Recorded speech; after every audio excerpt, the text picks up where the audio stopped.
Hello and welcome to Drumming Up Conversation. I'm Justin Wood. I'm Andrea Wood. So right now we're trying something a little different. We're doing the intro before our guests come on, and then as soon as they come on, we'll start talking to them. But this one is going to be with Ian and Kiefer. They went to the Dream Theater show with us. We're doing a little bonus recap, Zoom with them, and then we'll have the other two on at another time and just kind of mesh them together. But yeah, so we're just waiting on them to respond to the email Yep. links. But for now, we'll just kind of talk about everything that we have had going on. The show was this last Tuesday. Do you want to start talking about that before they get on? No, Okay. no, we'll wait. Okay. But yeah, it was this last Tuesday when we're doing this.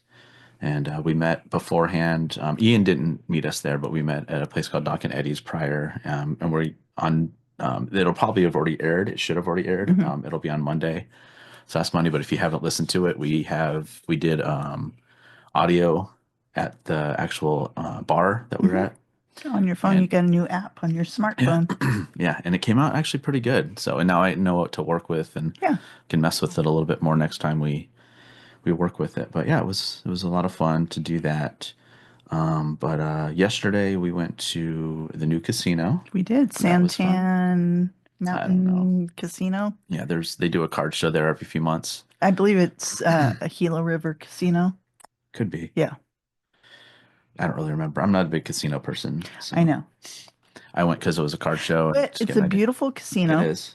It's very light and it's it doesn't feel like everything's heavy. For one thing, it's smoke free, which was really, Yeah, really had to nice. be because I didn't feel anything Right. being there. And um, they have a really pretty restaurant in there. And they have like a food court almost because they had like pizza, they had Starbucks, they had Chinese food, but they have a main restaurant that looked really pretty. Yeah.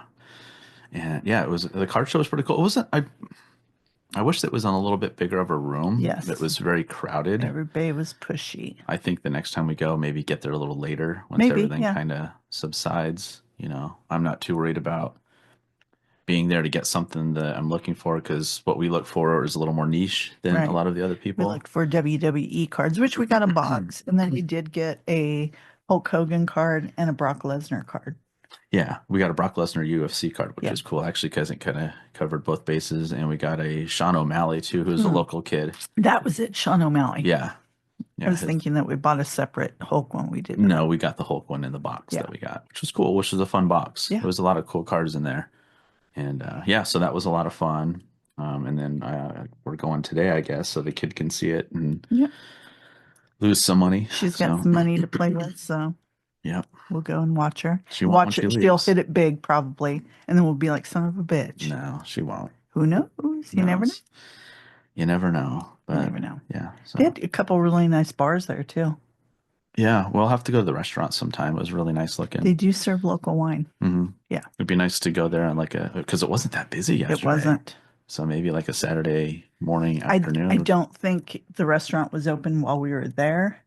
I There were think. people in it Oh, was eating. there? Yeah, yeah, Oh, there's people in there eating. I wonder if it's a 24-hour casino. I don't know that. That I'm not sure. Yeah, So yeah, maybe. yeah, But other than that, I mean, it's it's really nice. I'm surprised it's in town.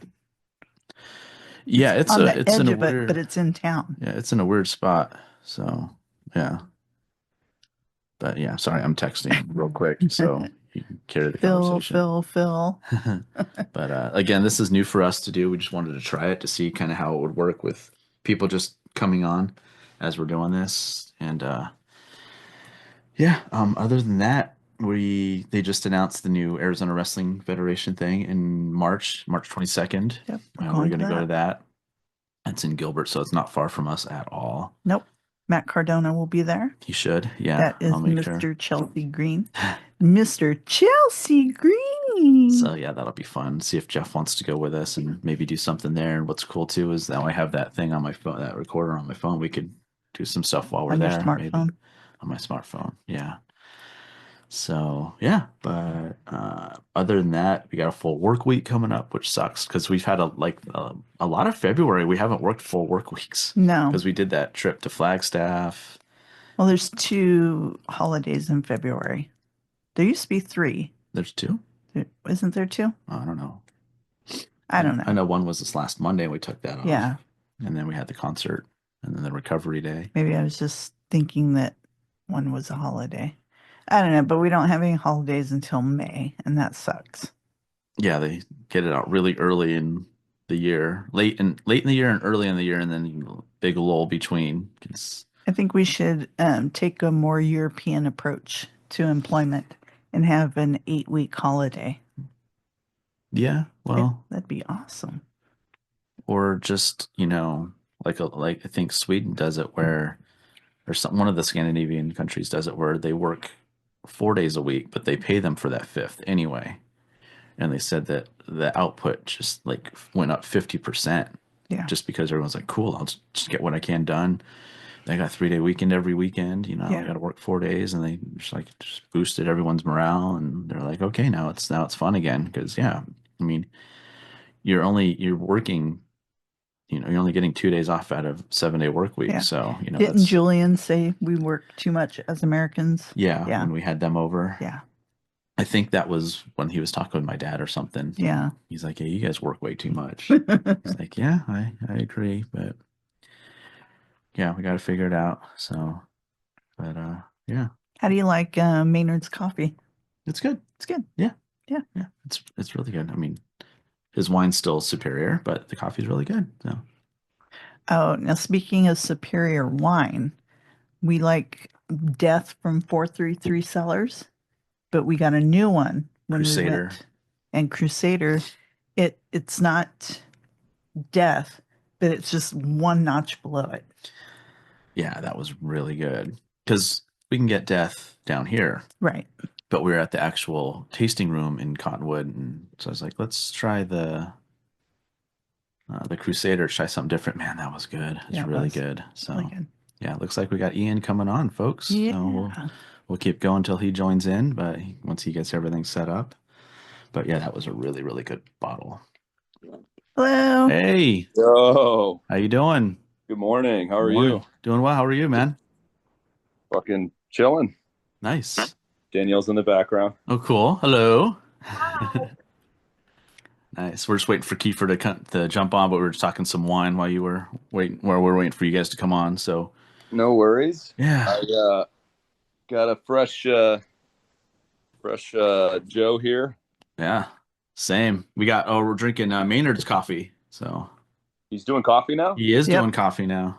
Is any good? It's very It's really good. good. Very Nice. small batches, Yeah, though. he roasts it and everything right in Cottonwood or right around that area. So That kind of seems like something that he would do.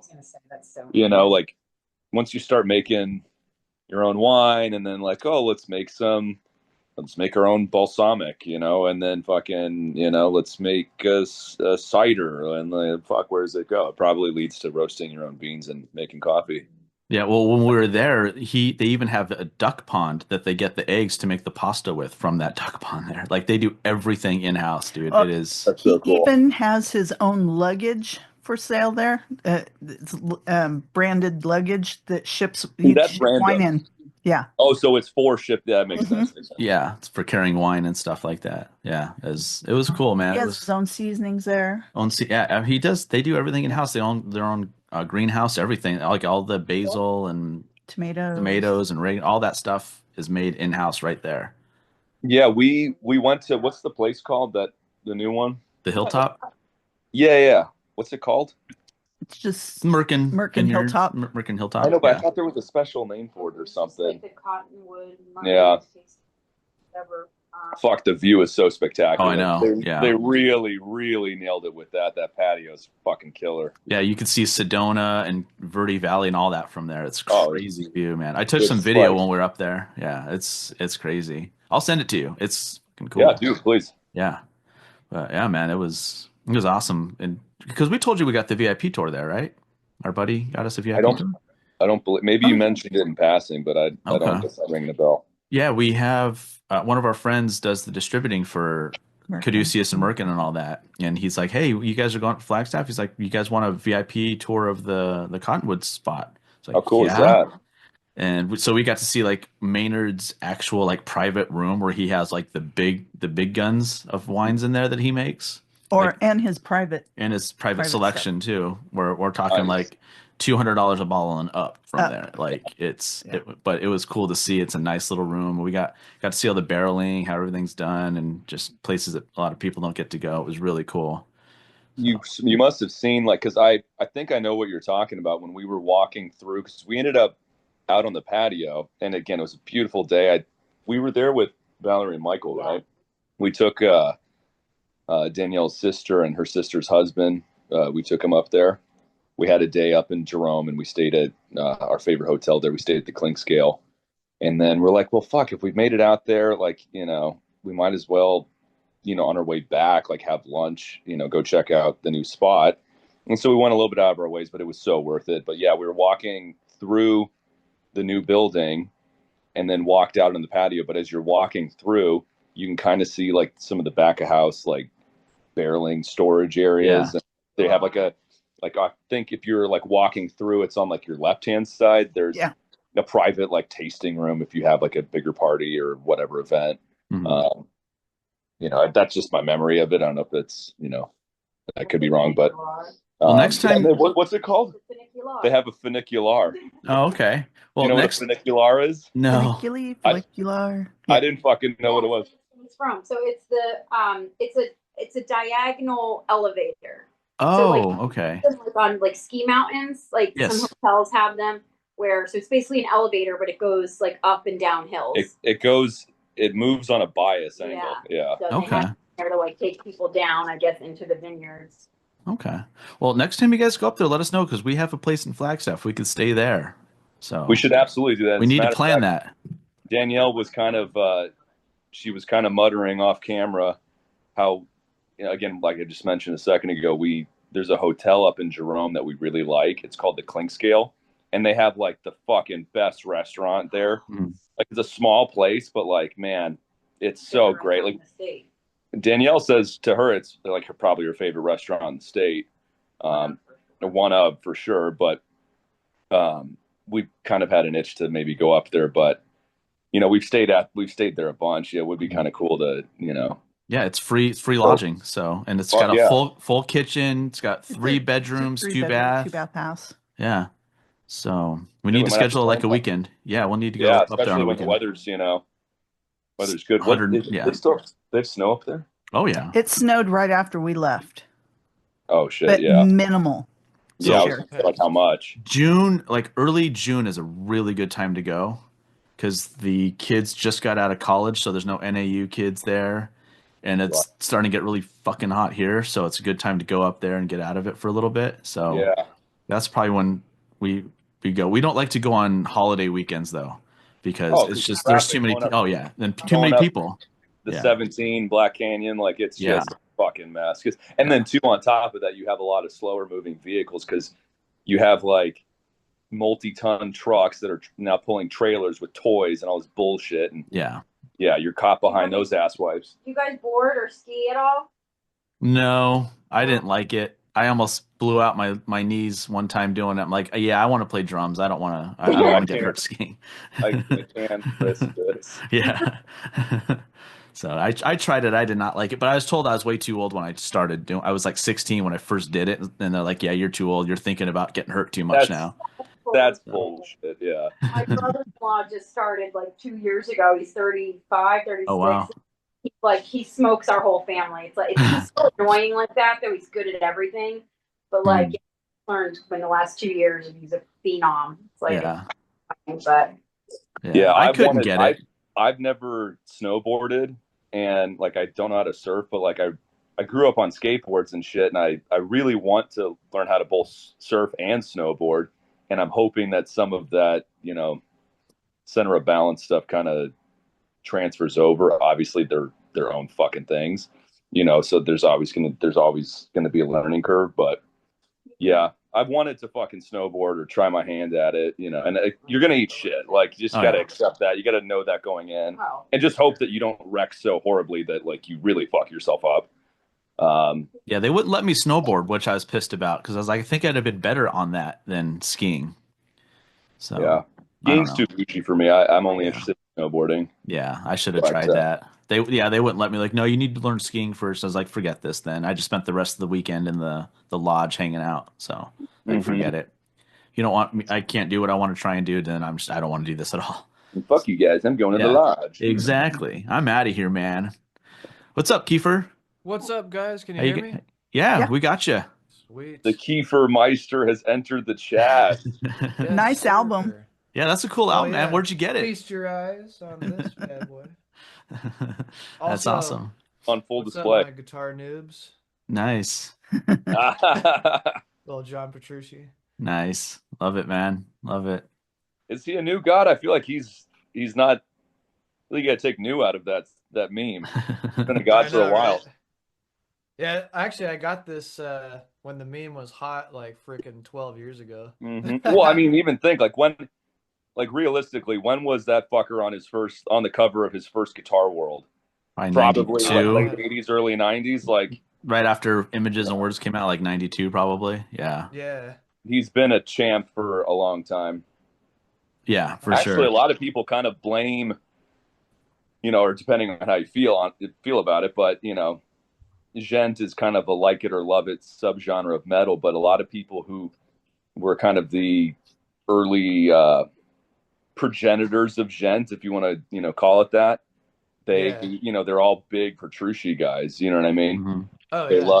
It was like Alan Holdsworth for like the more modal fusiony lead playing and like extended voicing chords and like just weird sense of like harmony and polyphony, and then Petrucci for just being a metal prog god, and Frederick Thorntondahl for really low and extended range rhythm, like just pummeling rhythm playing. You put all those things together, and that's kind of gent in a nutshell, or at least some of the core tenets of it. But yeah, a lot of those guys, they one of their top heroes is for sure it's Petrucci. Oh, for sure. Yeah. Oh yeah, without a doubt. So, Kiefer, you got to hear a couple of the songs that you wanted to hear, which was cool. But I'm just curious. We had about 40 minutes prior to them actually coming on. What were you guys kind of going over and talking about prior? Just curious, because you never met before. So Yeah, we're just I don't know, BSing, talking about nice. anything, everything. Cool. You No, I know. was just curious because they're like, oh, cool, cool. They're talking. That's awesome. Like they've never met and you Yeah, don't know how that's well, gonna go. He's a cool cat. Yeah. I also brought up the fact that you had mentioned Psycho was filmed just down the road there, and About a then they're half a mile playing the from where we Psycho were. theme Yeah. Yeah, that was uh, weird. It started right playing before the like when concert. the show was getting going. They were doing like a little sound check, level check. Yeah. Yeah, Yeah. it was Well, crazy. Portnoy's a huge movie guy, so that makes sense. He would know that the first like half an hour of Psycho was filmed a half a mile from where we were at in that venue. So, Yeah, I never knew that. That was oh news. yeah, yeah. So when you've seen it, right? Yeah, I mean Okay. not a long time, but yeah. Yeah. So when she like meets that guy, that's the real estate guy or whatever, and then steals the money and all that, that's all in downtown Phoenix. Yep. Oh shit. So, Yeah, yeah. never knew that. The opening scene in the apartment or whatever, that's all downtown Phoenix, like right where we were. So Where she gets slashed. no, that's California. Yeah. But like the first half an hour of the movie is filmed right there in downtown Phoenix. So when Yeah. she's like, She gets killed outside of Bakersfield. yeah, Stupid Bakersfield. As one does. Right. as one does, yeah. So I was just like, as soon as that came on, I was like, that's really, really cool that he would think like that to do Psycho and everything. Singing But in the rain at the end. Singing in the Rain at the end, which we'll get into that. But so once it started, did either of you know that was the song that was going to play when it started? Had you looked at the set list or anything? No. Nope. Cool. No, not at all. I knew it because Portnoy spilled Spoiled the it. beans on an interview I was watching. It's like, you son of a bitch. She's like, yeah, we're going to open every show with this song. I'm like, shit. So, but Yep. it was still I was awesome. I was avoiding any news from Dream Theater for like, I'll admit, like a month leading up to the concert, because I was like, all right, no spoilers. I don't want to know what's first. I don't want to know nothing. Just want Yeah. to go in surprise, Yeah. No, I agree. I did the same thing. Other than the first song, I didn't know anything else about the set list. And I know it changes anyway because Portnoy loves to do that. He'll look at like what they played last time he was in the band when they were here. He'll change it up. But so this was your first time ever seeing them, both of you. What Yeah. was your impression? Whoever wants to start. I mean, I guess I'll jump in. I was blown away. They they're monsters, man. I mean, there's no denying it. Their playing is undeniable, and their compositional skills are also off the charts. So it's just cool. Like, and I really appreciated. I only stuck around for the first set and like I think two songs of the second set, but that first set was so like the pacing of it was orchestrated all really well. At least I felt. Yeah. Um, where it was a good mix of like heavier stuff and then more out there indulgent ambient and or proggy or blatantly fusiony kind of elements. And so it's just a nice mix, you know what I mean? I enjoyed the ebb and flow of how they orchestrated the set that I caught. It was all fucking awesome. So fucking good. Yeah. Kiefer? For me, I was absolutely blown away, like what you're saying, like how it was fused together, and it was just like this freight train that didn't stop because they went into one song and then the next song and the next song, and eventually, it broke, so Labrie could talk about, and let's give it up for our brother coming back, Mike Mhm. Portnoy. Actually, I got that on video, and I was like, yeah, that was Yeah, freaking awesome. that was And really cool. man, just going between some of the stuff they had done on previous albums and mixing it up with a couple of the new songs from the new album. I thought like, dang, I want this set list on a mixtape, you Mhm. know, for Yeah, myself. me too. And Doc, how did you know how to ask the security guard for This the isn't my set? first rodeo, man. Oh my Yeah, you gosh, guys are I all didn't even. getting you're all getting a set list because I got Portnoy set list. Did I tell you that, Ian? You did. I Okay. was like fucking like I was befuddled. I'm like, how the fuck did you get that? Because Yeah. I remember I was confused because I heard talk of like a meet and greet thing or like some kind of VIP pass to where because we had when we went to go see Tool, which blows my mind. There was a memory that popped up in Danielle's phone that it was a year ago, like last week, and that was kind of just a mind fuck for us. That like fuck that was already a year ago. But in any case, one of our friends ended up getting one of Justin Chancellor's picks, which we still like. He gave it to us. Wow. He fucking's like, "Here, you want it?" And we're like, "Fuck, are you kidding me? Like, you don't want this?" Like, he's like, "No, it's cool. Like, whatever, take it." Like, he was, awesome. And so we've got it in a Ziploc bag in the closet. Like, we need to do something cool with it, like frame it or do something like get like a fucking cool shot of him and get it Well, like professionally framed and have all that. But like, anyways, he went to the sound check because he had a VIP thing, and that's how he got it. So I was like, oh, maybe that's how he got the set list. Maybe I don't Oh yeah. Yep. well, right behind you, that Tool poster, the pick will know. fit really nice in that little corner. Corner. That's what It we do with could, our yeah. picks. We've talked about that, and it's Mhm. actually funny. So she has that poster. Mhm. I also had that poster when I was growing up. I had it and I stuck it above my bed. So it was like the last thing that I would see before I'd fall asleep. And like I fucking slammed, fucking a heroic dose of mushrooms a couple times. I'm staring at it and it's like, tripping me out and stuff. And anyways, like once Danielle and I had first, quick aside. Once we had first started seeing each other, I walked into this room for the first time, like, oh fuck, I once had that poster too. But yeah, like we've talked about tossing in there somewhere, but I think it would also be cool because he's got some great glamour shots if you go and just like Google him, like where he's like flipping, he's doing a hair flip, he looks fucking majestic, like he's in like some spiritual zone playing his bass, and then we're like make it more of a specific kind of memento for him because I honestly, now we're doing like a little rabbit hole on Justin Chancellor. My apologies, but You're good.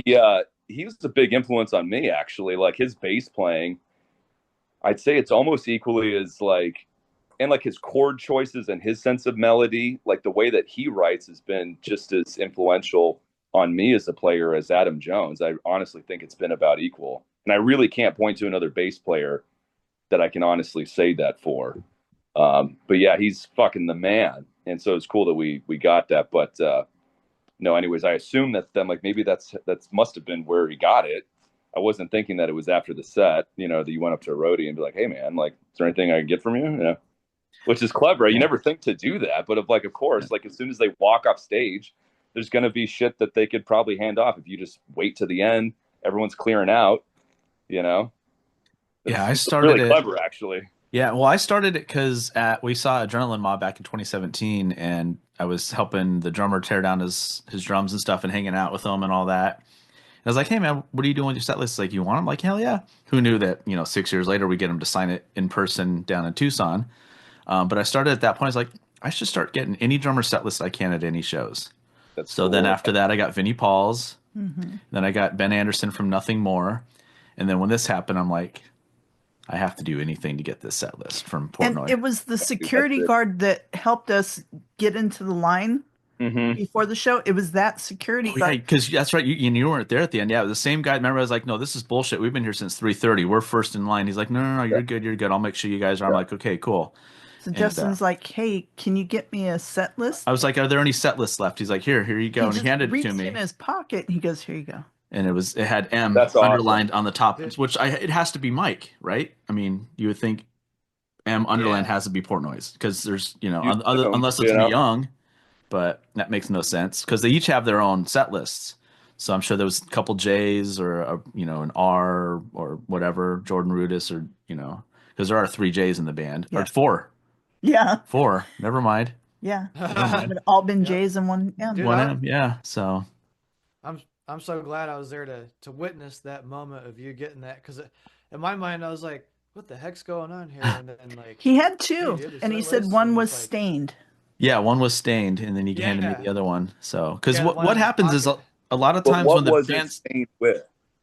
exactly, I know that's Don't know. I think Matt asked, and I don't know what the answer was because I just want to get the set list and get the hell out of there. But That might make you want it more or less. I don't know. I think Matt asked, but I'm not Because sure he what he wanted told it. him because he wanted it, and so we'll find out when we have them on, what exactly he said. But yeah, just like let's just get this and go. Like, cool, perfect. I'm because like, what do you guys what are you guys waiting for and all that. I was like, hey, are there any set lists left? He's like, actually, yeah. It's like, oh, you don't want that one? It's staying. So here's this one. Boom, hand it to me. Because at the end of the show, the band will usually like when stuff starts getting torn down and all that, they'll just throw the papers aside and all that. So he probably just reached up, grabbed him, put him in his pocket just to start clearing the stage. Right. And yeah, I was like, Matt, dude, all you gotta do is ask, bro. Like that's all. That's how I've Never always heard gotten that. set lists. Like it never hurts to ask. They'll say, "No, man, sorry." He's quickly just reached in his pocket, handed it to me, and went on our merry way. So That's we awesome. made That's big. yeah That's one of your numero uno cats.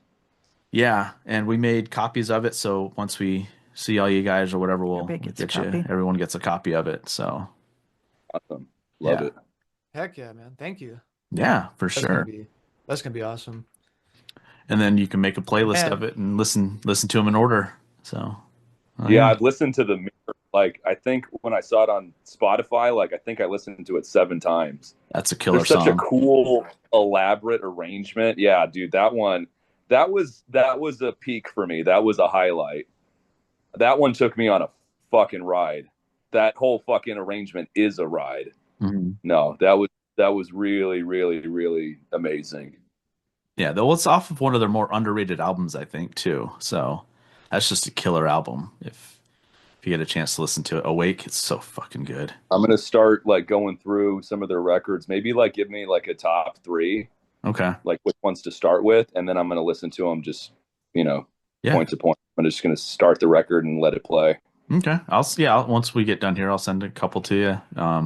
Train of Thought's my favorite because it's start to finish just metal. It's in your face. It's very, very Tool, even Yeah. like it's just in your face metal. So it's badass. Kiefer, is there any songs that stood out to you or ones that you weren't too familiar with that you're like, oh shit, I need to check this out again?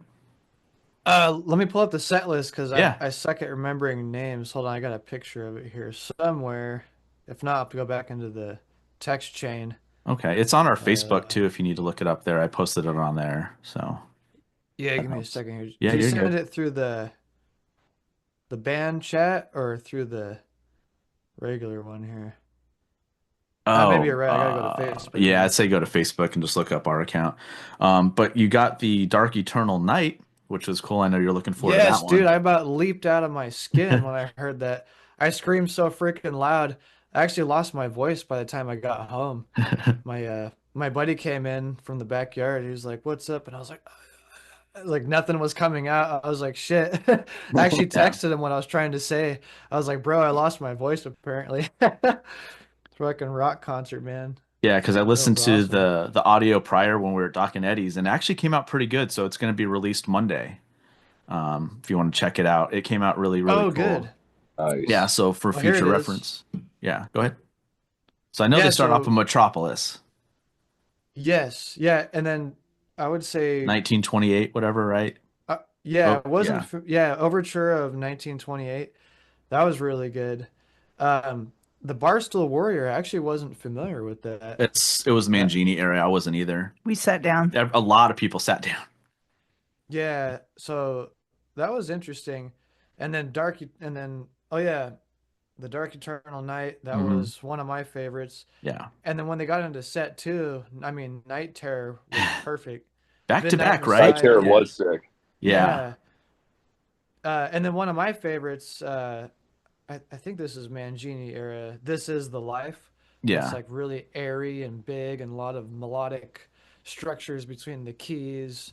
Um, and Petrucci and Myung just adding those nice thirds and fifths on the bass to Hmm. really make it big. I Can really we like talk about that what song. he is for a second or at some point? Because like Who?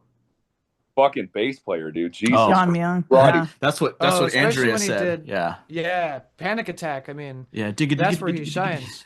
Yeah, digga. he's playing those really fast. Dude, I it's mean, like he's just somebody give hammering that it out. fucking a raise, dude. Like, holy fuck. I mean, dude, he's lethal, dude. Yeah. He's fucking lethal. I was gonna say Oh there's a man. YouTube of them doing the Budokan in 2004, but they do a Mhm. song called Instrumentally. It's a bunch of their instrumentals mixed into one song. Look that up on YouTube. His I bass will. playing on that. He's doing like the finger tapping like fucking Van Mhm. Halen just on that bass. It's just Oh yeah. dude, yeah, it's just masters of their crafts, all of them. Just amazing Well, what they do. specifically as a bass player, Excuse me. like, yeah, he's more on the melodic side, but like, dude, he's a pocket player though. Like For sure. he never left the pocket one fucking for one iota of a second, dude. Yeah. Like he holy shit. Because so actually my one of my good buddies was at the show. And I found out the night before that he was going to be down there, which is kind of random. But uh, my old guitar instructor, Thomas Laufenberg, and he plays in town. He's in an awesome band, a newer one called Hit the Earth. Fucking plug Hit the Earth. Fucking go check them out. They're great. But he was down there. I guess he had like a similar thing. He got a free ticket, like kind of last minute. And so he was texting me like during the set, and he was just like, dude, that fucking guy, man, that fucking bass player's fucking out of control. I'm like, dude, they're all out of control. But yeah, like he's like, I don't know, man, like without being rigid, like he never left the pocket in Yeah. spite of all this like technical melodic wizardry. Like he was just so fucking tight and like on it. You know what I mean? On it. Yeah. Oh yeah. I mean, you just watch his fingers when the three of them are playing those melodic structures together where you hear those sweeping arpeggios and like you know, obviously Petrucci's got the lead on a particular area, and Rudis is behind it, backing it up with the thirds, Mm-hmm. and then Myung is on the first, and they're just sweeping together, and it's just like, oh my God, it's very similar to what orchestras do in the string section. You Right. got the violins, violas, and piano all just like dueling it out for something epic thing like John Williams would do, except for in metal, freaking Yeah. sounds huge and big. Um, Man, I was just blown away. I'll admit my legs and feet gave out by the time Pull Me Under came, and I just like I fell on my ass, Mhm. and I was like, no, I got to get back up. So I had to rest like for 3/4 of Pull Me Under, and then like the last like I don't know 30 seconds of the song, I was able to muster up strength and get back up for the very end. But my God, three Did you, hour yeah. concert, that was brutal. Did you want to finish up what was the set list? I think you ended on Midnight Messiah, right? Yeah, so Midnight Messiah, I really like that one. Mm-hmm. I want to say I have to listen to the whole album in its entirety several times to comprehend which one's my favorite. Mm-hmm. But so far, Midnight Messiah is my favorite. Same. Um, and then This Is the Life. I've always loved that one because I can actually play that one on piano. Um, Jordan Rudess has uh, his channel, and I check his channel out from time Mm-hmm. to time. And one day he was giving out the chord structures for that song, and I went with it, and I was like, oh, all right, sweet. And then let's see, stream of consciousness. Oh yeah, Octavarium. I love Octavarium. Stream of That was very Consciousness is cool too, because that's off of Train of Thought, yeah man. That's What was that other one? Home? Was it Home? Home. Home's Yeah. Home's awesome. awesome. yeah that was in the encore, and Yes. that's cool that they have an encore. I should Mhm. know better because I perform in and out of orchestras. We have a set list as the musicians, Mhm. but I always forget that the sound techs, the house techs, the stage hands, they have set lists too. So I have to remember that it's a whole production. Yeah. So Octavarium, Home for the encore, and then what was before Pull Me? Oh, that one. That's the one that got Oh, yeah, me. yeah. The Spirit Carries The On. spirit carries on. Yeah. So, quick story on that.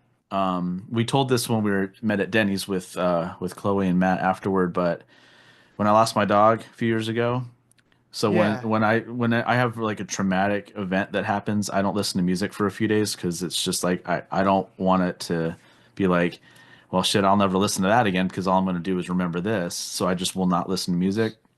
So as soon as I started listening to music again, I just hit shuffle on my playlist, and Spirit Carries On was the first song that came on. Oh man. Wow. And I was like, that's just crazy. Of the 9,000 songs that could have come on when I hit shuffle, that's the first one that came on. And she was sitting right there too. I'm like, oh, this isn't going to be good. I bet that was Oh man. crushing. Yeah, because it's all about loss and that their spirit stays around and not being afraid of death and stuff. And it's like, fuck. So once that hit, I was like, no, I'm not crying. I'm not crying. I'm not going to cry. Even though Portnoy's back, I'm not, because I heard a lot of people were like losing their minds and Chloe crying. cried. Yeah, and I was like, fuck, they had to do this song, and then yeah, I just lost it. So Wow. yeah, but I mean, in a good way. Like that's the reason to write music. That's the reason to do it. But especially when LeBree's like, hey man, if anyone here has lost a loved one recently or at any And he time, went, oh, I was like, shit. fuck. Oh man. But it Yeah. was all Tug on the good. heartstrings, damn it. Yeah, and then after that, you get the first parts of Pull Me Under, and I was like, all right, I'm back. I'm back. We're good. So, because I mean, We're in the that's clear now. Here. what's that? Let the prog resume. Yeah. Yeah, well, that was the first. I mean, that was the first song I ever heard by them, and so that was, that's what got me in. That's what pulled me in was Pull Me Under. So that was like when I was like, you can do this with music.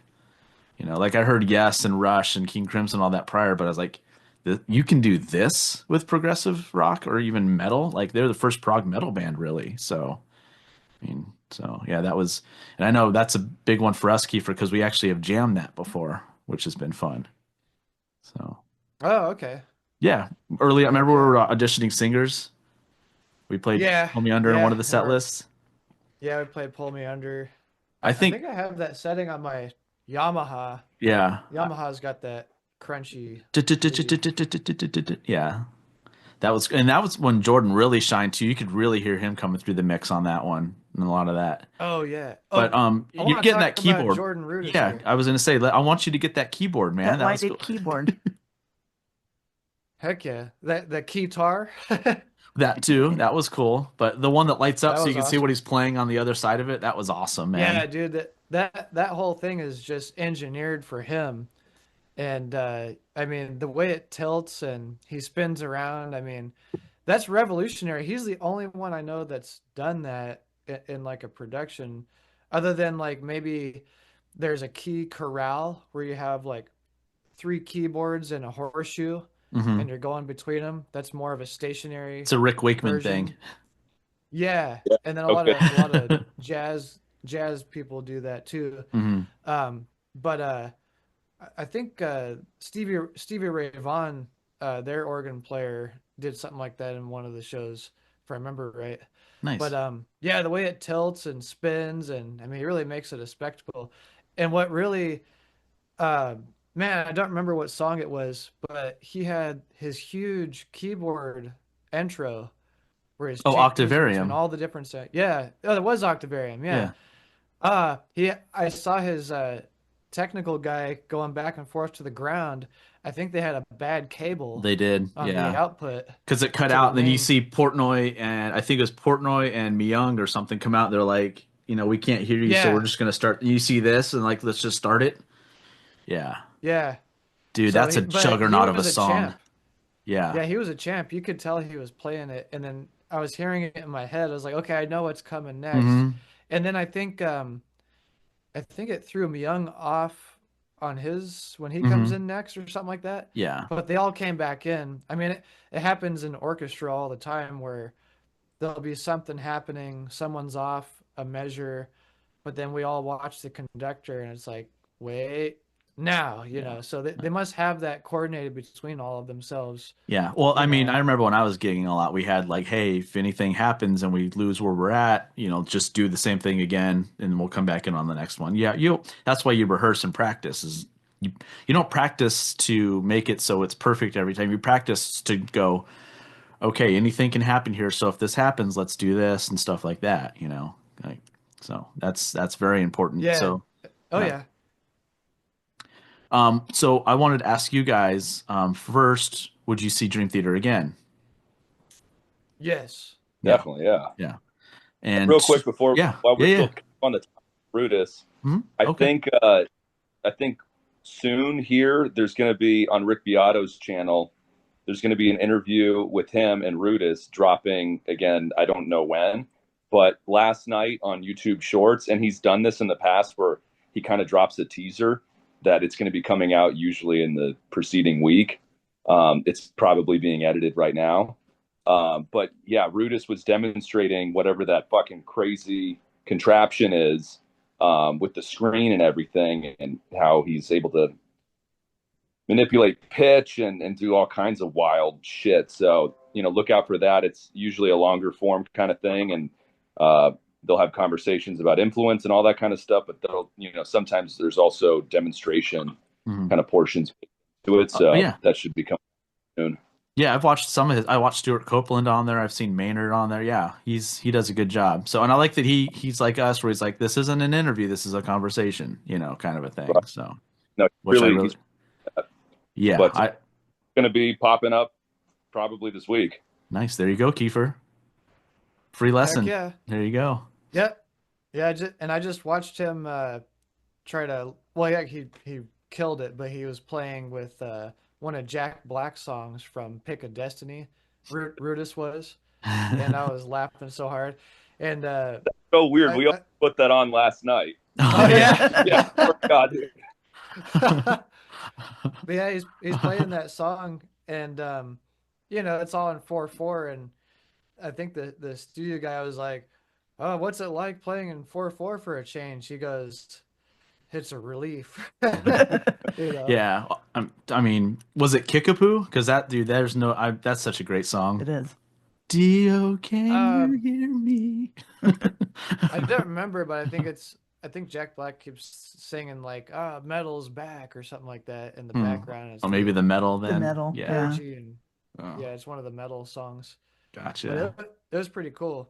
And Jordan Rudess just takes off like a Scud missile with his freaking fingers and just does these arpeggios and just all over the place. I'm like, God, I wish I could play like that. That's amazing. He's dude, I he's get stupid awesome. fingers where my brain wants to go where I think I want to go, and then my hand goes somewhere else. I'm like, really? But I just It have to happens. practice the Yeah. crap out of certain scales. Yeah, it happens to all of us, Yeah, man. My body does the same thing. It's like, no, you're supposed to do this. I'm like, ah, shit, I fucked that up. Yeah, I get it. it Um, happens. Yeah, yeah. no, Arthritis is like, fuck you. I wanted to ask because definitely wake. yeah. I wanted to ask about Labrie. He takes a lot of shit live. What did you guys think of him? Did you want to go first, Kiefer? I really like him. He's yeah, yeah. He's amazing. I mean, he's up front. He's pumping up the crowd. I mean, he's shoving his microphone to us too, which is awesome. And he really kind of he bridges that gap, you know, as far as like communication with the band and to the audience. And you know, I know it's a mix of his lyrics and Portnoy's, and I think All of them wrote on this um, last one except for who Myung, I else writes the think. lyrics? And It's mostly yeah, the three, Petrucci, oh, Portnoy, and okay. Labrie. But every once in a while, like Myung will write here and Yeah, there, and Rudis and stuff. But it's mostly those three. So, but yeah, and for Labrie being sick like only a week prior before yeah, the concert, I mean, he really did a fantastic job. Um, yeah. just his vocals carrying over those freaking massive PA systems, like, jeez Louise. Well, he's Like got a. Hmm? between that and the kick drums, just freaking you feel it in your chest the whole time. I'm like, wow. Yeah, he's got a tough job too because he has to come in on cue, and when you've got like a 15-minute instrumental, then obviously you got to remember where your lyrical cue is. That's a tough job What do you because think he did every time he went off stage? he's probably drinking tea and resting his voice would be my guess. I'm sure there's a lot of prog singers too that are like, this is kind of a cool gig too because I get a 10-minute break to go do rest up and everything before I got to come back out. But what's that? Yeah, so yeah, vocal recovery Yeah. is the key, especially when you're almost like at that yelling volume most of the time. Hmm. And I don't know if it was him being sick, but there's a few areas where uh, some notes were flat, but Yeah. then again, you're dealing with a monster of a PA, and Yeah. I don't know what they use for a monitoring system. They must use like an They're in-ear in ear monitors. monitor. Yeah. Yeah, and there's a lot going on with that Hmm. alone. But yeah, you're right. Him disappearing for 15 minutes at a time and then running back up and running around the stage and getting everybody pumped up again, and then as if we weren't pumped up enough, he Yeah. raises the bar again. I'm Yeah. like, hell yeah, he's back. Where'd he go? Like I didn't even know he went somewhere. I was like, shit. I got so Yeah. into the melodic structures of the other instruments. It's Hmm. the production is perfect, and I was just blown away. First Dream Theater concert, and I'm going again. Yeah. That's for Cool. damn sure. What about you, Ian? What did you absolutely. think of the vocals? Um, so I think because I'm not like a super fan of Dream Theater, I appreciate them, but like I don't have a long history with their music. Um, I think this kind of goes like to any subgenre of metal that has like blatantly melodic leanings, whether it's like symphonic metal or power metal, like the European stuff usually specifically, or proggy, fusiony metal. Usually the singer's vocal delivery can be a little cheese, which is, it takes me out of what I might really enjoy melodically, compositionally with the arrangements. But I have to say, all that being said, when they got going and the sets, kind of firing on all cylinders, I really was like, man, I think he's kind of doing as good of a job as you could ask for. You know what I mean? Especially just taking into consideration the level of talent that's on that stage that he needs to now front. Like, I thought he did a fucking awesome job. You know what I mean? Like, whether or not stylistically his vocal delivery or timbre is like right up my alley, like on the nose. I thought he did a great fucking job. I thought that that would be a really tough post to lock down. So as far as I'm concerned, nothing but respect, for how he carried that. I thought he did a great job. Mhm. What about you, Andrea? This was your first show, so I'm curious to your thoughts. It was everything I thought it would be, for sure. Vocals were good. I was blown away by John Young most of all, for sure. Just Yeah. watching him is just that dude's fucking killer. Is it a 7 string that he plays? I Was think it it's a seven or it's an eight. okay? He's I got kn- he's got an extra high string too, not just an oh, extra low. yeah, So that's insane. whatever is lower than E, I think it's a G. Haha, a Mhm. G string. And then above I think it's a high B. Yeah. Okay, So it's probably a 6 string bass. okay. I And know. then Yeah, it was the third time I've seen Portnoy. it So I was. knew what to That's expect right. from It him. Yep. was. Yeah, that's true. You've seen Portnoy not in Dream Theater more than you've seen him Yes. in Dream Yep. Theater. Yep. That is true. Yeah, Adrenaline Mob and Sons of Apollo. Mhm. That's funny. I didn't even think about that. Yep. I Third time. that's awesome. Would you go see Dream Theater again Yeah, I guess I'm assuming we're gonna hit the next album round? tour. Yeah. Well, I'm hoping they do the 12-step suite. That'd be killer. Which I made a playlist of that. I don't know if you guys know what that is. So Portnoy Yeah. went through rehab, and he was a big drug addict, alcohol addict, and all that stuff. And he went to AA meetings and everything. And when that was all done and everything, he wrote songs on certain albums that was pertaining to what he went through in the 12 steps and all that. And it's actual like Um, 12 parts and stuff. And it's actually something he's always wanted to do live, like play that whole thing all the way through. So I'm thinking hopefully that when they come back around, they're going to do the new album in its entirety. And I'm hoping the second set is the 12-step suite, which would be really cool. that'd be So. interesting. Now, does it have lyrics and everything? Yes. Oh Or yeah. is it just I'll like send the actual- playlist to you. Okay. Yeah. Yeah. Yeah. I just made it yesterday because in case any of you guys were curious about it, I can send it to you. But I made a Spotify playlist of it in order and everything. So, but it's pretty cool. Nice. As far as on my end, I think Labrie sounded the best he's ever sounded. And this was what, the eighth My time you've eighth show. seen them? He from from Metropolis on, he sounded amazing. Because a lot of times live, when I've seen him, he's trying to like sing louder than the guitar and all the other instruments. Like he's trying to overpower him for some reason. This time he just did what he was supposed to do, and he sounded freaking great. So I maybe loved he it. sounds his best being sick.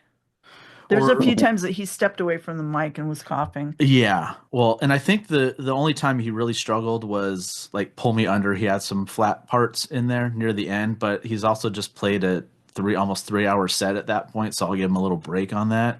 It's not like it And at sounded least bad. that shows you that he's not using any pitch correction. Yes. That they're not add to his vocal signal front of house, which is Yeah. fucking cool just in itself. And he was accused of that the last tour before Portnoy came back, is there were some times where he wouldn't be singing in the microphone and you'd still hear his vocals, and there was some backing track accusations. So like I was watching him like a hawk too, because I'm like, I don't want him to be doing that. And he didn't. He sounded great. I don't know if it was him being sick that made him do better. I think it's just that he's like, I just need to, like, this is a big deal. Like we're gonna have a lot of eyeballs on us and everything with this tour, and he's like, I just need to be at my best. So Do you think this is their swan song, or do you think they're going to keep going? they'll keep going. Yeah. Yeah, they might not tour as much, but they'll still do albums, and they'll probably do a tour here and there. But I mean, God, they're in their 60s now, give or take. So I mean, you gotta think of it. They've been together for 40 years now. This is their 40th anniversary. So When did they form? What year? 85. Cool. Five. That's Yeah. actually that's clearer than 40. guessed. Yeah. I Which would I have love. thought like 89. No, that was when they did their first. The first album I think came out in '88, and then they did Images and Words in '92, which is their breakthrough. But they formed at Berkeley in Boston in '85. So, and I love that they did the XXXX, because that's not really the Roman numeral for 40. It's XL as a Roman numeral for 40. So I thought that was pretty funny too, that they just put 4 X's instead. Looks cool. It looks cool, Yeah. yeah. And they put the Majesty More symbol in the epic. middle. Yeah. That- Yeah, exactly. So, but I thought XL would be cool too because it's an extra large tour. But either however they want to do it, that's on them. That's Extra their baby. large tour. So, um, as far as for you, Kiefer, was there any like standout songs that you just weren't familiar with, or anything that you're like, oh shit, like I'm gonna have to check that one out again? Yeah, I would say the Barstool one. Okay, What's it called? Here, let me bring it up real Barstool quick. Warrior. Let me Warrior. bring up this. Yeah, Barstool Warrior. Um, I got like the vibe from it, and it was decent. But I would say that one was my least favorite. For one, I was unfamiliar with it, Mm, and then two, I was just kind of like, uh, eh, you know. yeah, But I get it. overall, it's a good song. It's just personally, I didn't feel attached to it, I guess. Yeah, I'd have And rather them put something what else they're in its playing was place, really As I good. Am. as I am, or something like that. What about you, Ian? Other Or than Honor Mirror, Thy Father. Honor Thy Father, yeah. Yeah. Other than Mirror, is there anyone that stood out to you that from what you saw? Yeah, so we've mentioned Mir, and again, I'm not, forgive me, I'm not super familiar with their set list or their catalog in general, but whatever came after Mir was also fucking awesome. Like it kept like the high that I was running on with Mir, it kept going with whatever track followed it immediately thereafter. Mhm. Yeah, And Panic Attack. yeah, fuck, if that's yeah, that was whatever it was is fucking really cool. And then it That's was yeah. the last on the first set. That one grabbed me too for sure. What was the last song on the first But set? then in the middle, I don't know. Kiefer, what was the last Let me song? pull it up. Oh, yeah, yeah, yeah. Kiefer's the only one. I should have brought it in with me. I didn't even think Uh, about it. yeah, the dark Eternal Night, which is Oh, my favorite. yeah. Yes. Well, what's Last funny is that what's that? it was that was the last song that they closed that first set with, the Dark Eternal Night. Yeah. Yeah. Yep. Yeah, no, that one was fucking awesome. And then what about that kind of cool like ambient thing that they did in the middle of the set? I thought that was fucking amazing. That was a highlight for me too. The ambient. It What was was it? where it was like I don't want to say it was like a call and response, but it was like Petrucci and Rudis were kind of, the lights came down and it was more of a spotlight for them as kind of soloists. Was it was And Vacant in that first set, Kiefer? No, maybe Hollow Years. Hollow Hollow Years. Years. That's it. Yeah, yeah, It would have been Hollow Years. I don't know Yeah. enough of their set to be able to ascertain whether that was an actual song or if it was just a segue, an embellishment that they put into the set for, kind of breaking up the pacing of everything and giving everyone kind of their time in the sun. But yeah, I mean, their playing was amazing, but it also showed off like the more like melodic and like slower kind of sensibility. Like they just orchestrated like these really cool soloist pieces, you know what I mean? And it felt like there was a level of spontaneity there to me. Again, that's what it seemed like. I don't know if that was actually the case or not, but it felt a little bit more, improvisational and just Mhm. really, really cool. At one point, Rudis was playing. There was a lot of delay on his synth or whatever that pad is, and he was manipulating the pitch and how that was running off with the delay trails. I think it was just like a quarter note delay. And it fucking was doing like this cool, like whale sound kind of thing. It was so cool. It was a Yeah. real, like, kind of ear candy. I enjoyed it a lot. Nice. Very cool. Very cool. Is there anything else you guys wanted to add?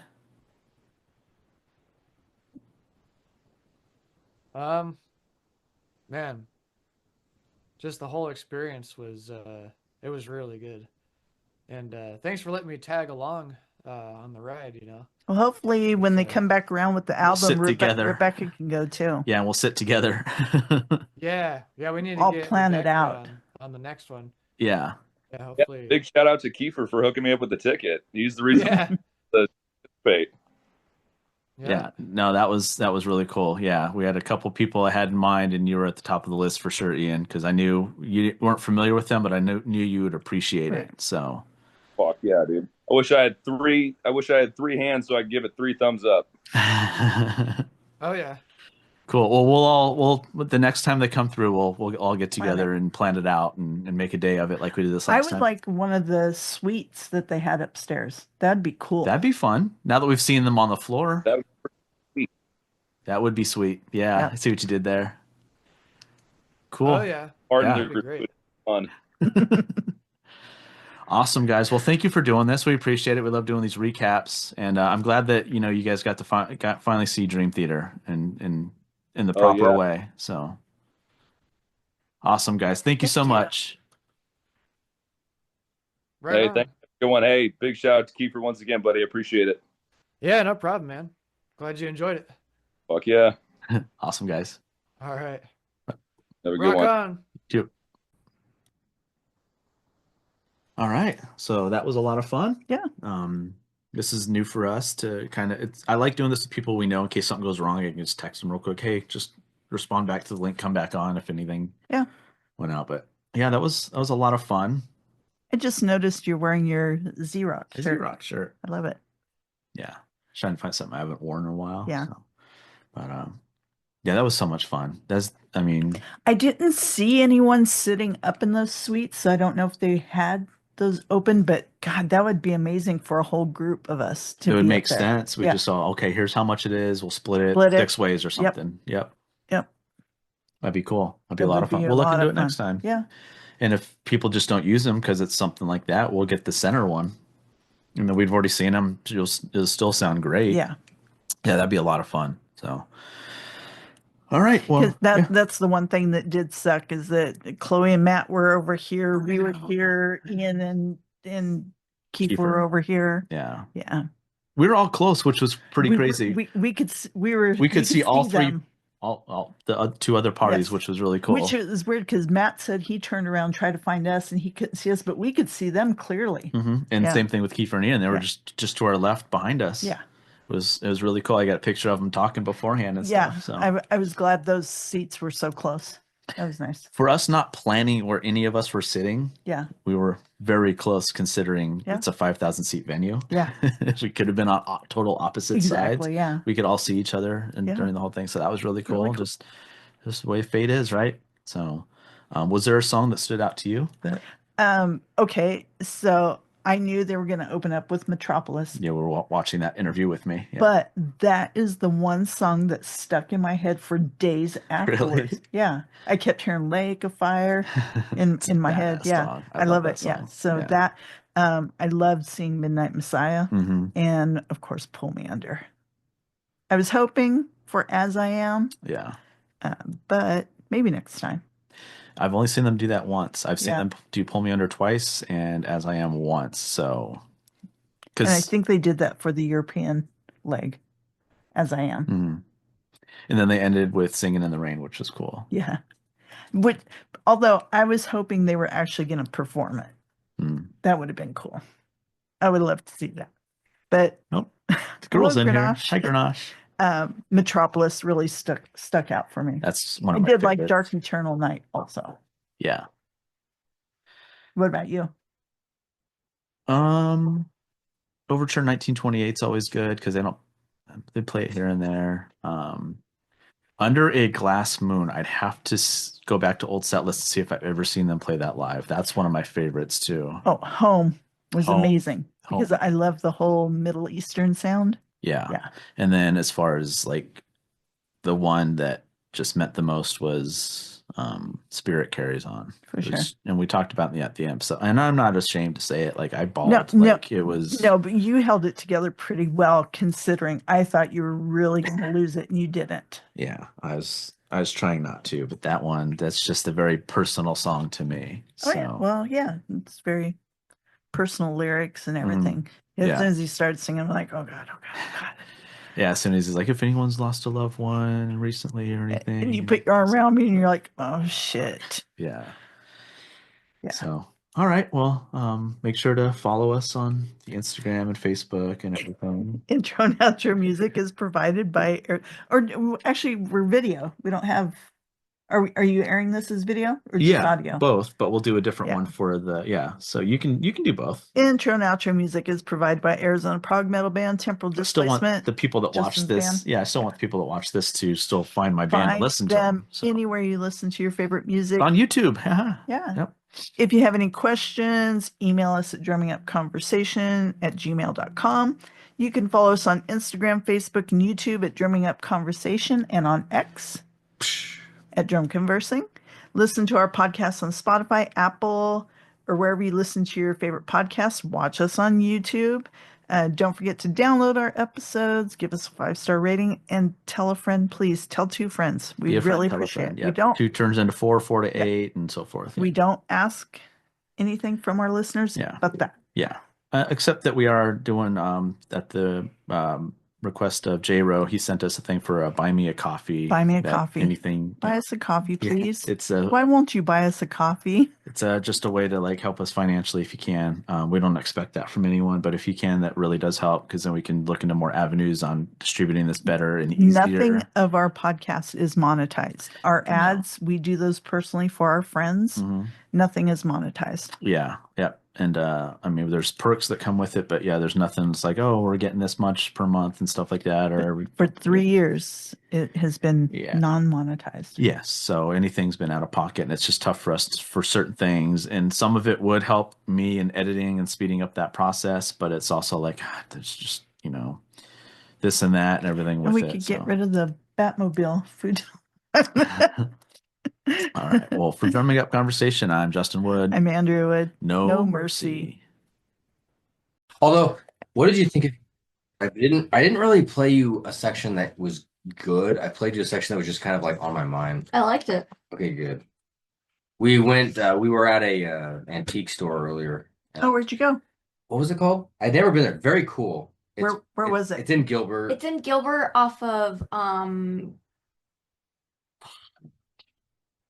It's Warner and got a smokehouse. Cliff? attached to it.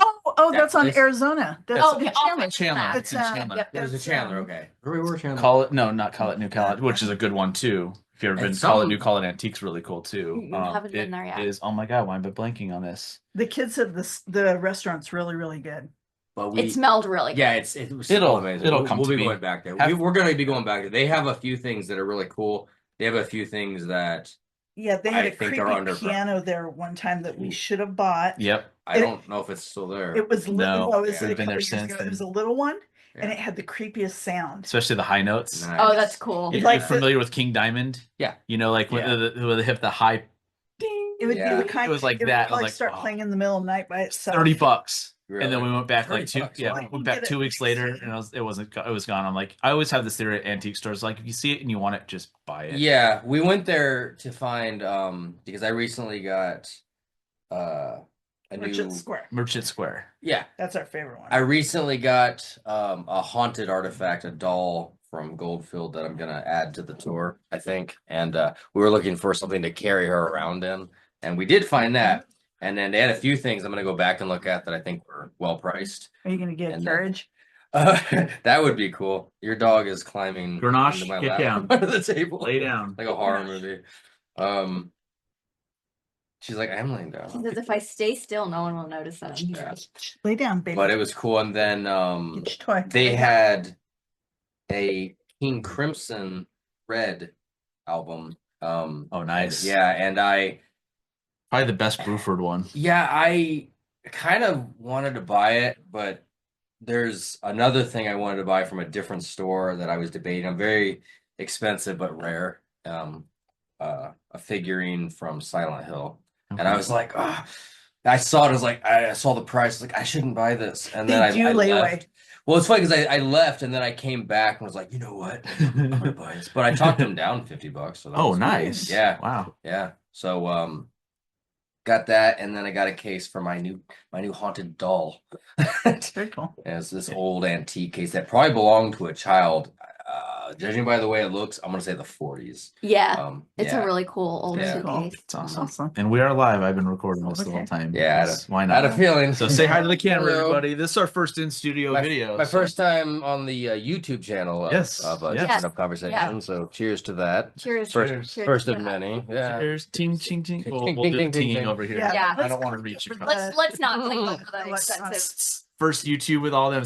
I know. I had a little get together yesterday and I dropped my vape in my drink. Yeah. That was a rough.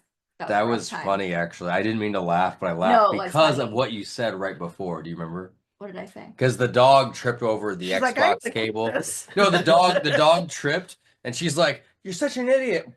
And like right into the mic, and I laughed because of the irony of the timing. It was such a like drunk thing to do, and I had not had a single drop of alcohol. Yeah, she hadn't even I been just- drinking. I'm very clumsy. It was like a solo cup. So of all the space you could have dropped it, it just went Straight directly into into the the solo solo cup. cup, which made it very funny. But yeah, Oh, happy birthday, by the way. Thank you. It was not my birthday. it wasn't birthday. Oh. It was It was a a welcome celebration of Oh, basically it was a welcome okay. home party. Oh, okay. Yeah. Okay. Which is Sorry. very sweet. No, And you're cool. That You're was a cool. birthday thing. Because I told them party. I didn't really tell them the Ah, details. Yeah. okay. I always just assume birthday parties. They were invited and weren't able to make it. So they were also Yeah. supposed to show up. Yeah, and Um, his birthday party was recently too. Yes. Yes. Right after, Yeah, yes. yeah. But that a lot is of my friends are between the middle to late January to middle to late February, which So are is mine. crazy. Yeah. Like Yeah. majority of my friends are just within a month of each other birthday wise for the most part. It's just crazy. Yeah. Yes. Although I Yeah, consider you anniversary guys coming up more next family than friends anyway, but yeah. It's sweet. What's that? We have an anniversary coming up in a couple weeks. Yeah. Wow, how many years? 14 years. That's crazy. And right around the corner from that is 6 married 14 years that we've been together and then 6 Yeah. years of marriage. You know what you after should do? that. You should go to the aborted show to celebrate because we're gonna go there on March 15th, which is a Saturday. Okay. Hmm. Where's it at? Nile Theater. Nile. Yeah. Underground or Nile? Probably upstairs. Okay. Aborted and Ingested is opening. They're pretty big. I'm assuming it's upstairs. I don't That's actually a know. funny but I assume it two is. bands. Yeah. Aborted and Ingested. Ingested. Yeah. Yeah. Who's It's gonna opening be for good. whom, right? Yeah, I know. It's gonna be How, good. how you guys doing this? Are you doing know. abortion first or ingestion first? Yeah. Yeah, No. exactly, right? It's gonna be good though. I don't know how much you know about Aborted, but they very underrated death metal from Mad drumming Belgium. skills. You'll Yeah. enjoy the drumming. Yeah, Oh, yeah. drumming's mad. That's crazy. always the constant greatness with metal is the drums are usually Oh, yeah. the Mhm. forefront. It's like so. you can't come across a good death metal band without The coming drumming across a matters. Well, any good band, drummer. realistically. Yeah. Although if the weakest link is your drummer, the band's never going anywhere. So interesting question, because like we joke about Lars and stuff, but in death metal, based off what you know, is there a drummer that you think is not good in death metal? oof, Now there's drummers that are less technical. not really. I can't think of one, although I can think of drum. Okay, like Because so, you have to be good. and this is no offense, so everybody watching, I'm not dissing the band, but bands like Obituary or Jungle Rot, if you know them, their drumming isn't. It's not that it's bad. It's just it's way less technical than your standard death metal. Yeah. But I don't know. It's not bad. I mean, because my mind automatically goes to like George Calais, Yeah. you know, the Atomic Clock, Mhm. um, Gene Hoglan. Gene Hoglan, Yeah. Which all the guys we saw when we saw- well, Gene wasn't on this album, but I'm wearing a death hoodie. But Yeah. Gene- Yeah, we saw him Yeah. drum for the pub rock show. I mean, all of them were Yeah. fantastic. So Mhm. I mean, yeah, Yeah. And Aborted is no exception, especially with their new album Vault of Horrors, which you should check out. Every song is very deeply based on a horror movie from the 80s, and Did they know except Halloween, they do have a Halloween song. do they know that Wormhole's coming back to town? Mhm. oh cool. Yeah. Wormhole's Yeah, we coming. talked about that. Actually, you the one that you might have been the one that told me. I'm not sure. Yeah, actually it was. Yeah, I think you were. Yeah, you're the one that told me because Wormhole's Okay. coming. That sounds about right. But they're not headlining. I think Volvodi. Velvedia. I know it's. I know how to say it's Volvodi. Volvodi. By the way, thank you for this beer. He's had 2 sips, so it's not like we've been Japanese drinking all imported. day. It's very good. Volvoidian. Yeah. Right. Yeah. Which they're an interesting little band too. Mhm. I was listening to them recently. Well, I mean, introduced me to so many more I didn't even know about. So, but Yeah, I mean, Gorod, autographed Gorod sitting right behind, Yeah. which anybody that was thanks to you. well, saying anybody that tunes into this podcast knows about the Gorod. Oh yeah, we've so. talked about it a Yeah. lot. Yeah. That was still just that's never going to be out of the memory bank for Yeah. sure. The other day, I just asked him, are they coming back around? No, Because they have an open inventory. they're doing a lot They- of France shows. Yeah, right they're now. playing overseas. Well, Yeah. at home. At They the only moment. come here every few years. I It think, is. just financially what it It makes is. the most sense. It's actually a crazy coincidence because we saw them twice. When literally our second date was a Gorod show. Yeah. That's when she discovered metal, and then with you guys, it is insane that they came that close together. They never do that. Yeah. Just like Meshuggah. Meshuggah's coming this year, and I'm like, it's only been like 3 years. I'm like, that is insane. Usually you have to. It's like once a decade with them. Yeah. So the fact that it's like one in like 3 years, I'm stoked. That's the thing. You guys feel freaking Meshuggah to look forward to. Not death metal, like not solely death metal, and not that the drummer isn't good, but like I was just thinking, I I've thought been she's gonna thinking bring about up your Thomas. question. I'm like, what? Oh Wait, no, what- no, what no, band no, were you? no, Wait, what no, did you- I'm not talking What about did you think? Meshuggah. Because I kind of Thomas went. Tacky? I was like, Talking about wait. Meshuggah. You Well, can That's leave. insane. I was gonna say, I'm like, before you finish this sentence, where are you going with No, this? no, no. What See, did you say? what I'm trying to say is normally when I listen to metal bands, I listen for the drummer. Right, There is one band that I love that is the exception to that. which is Carcass. okay.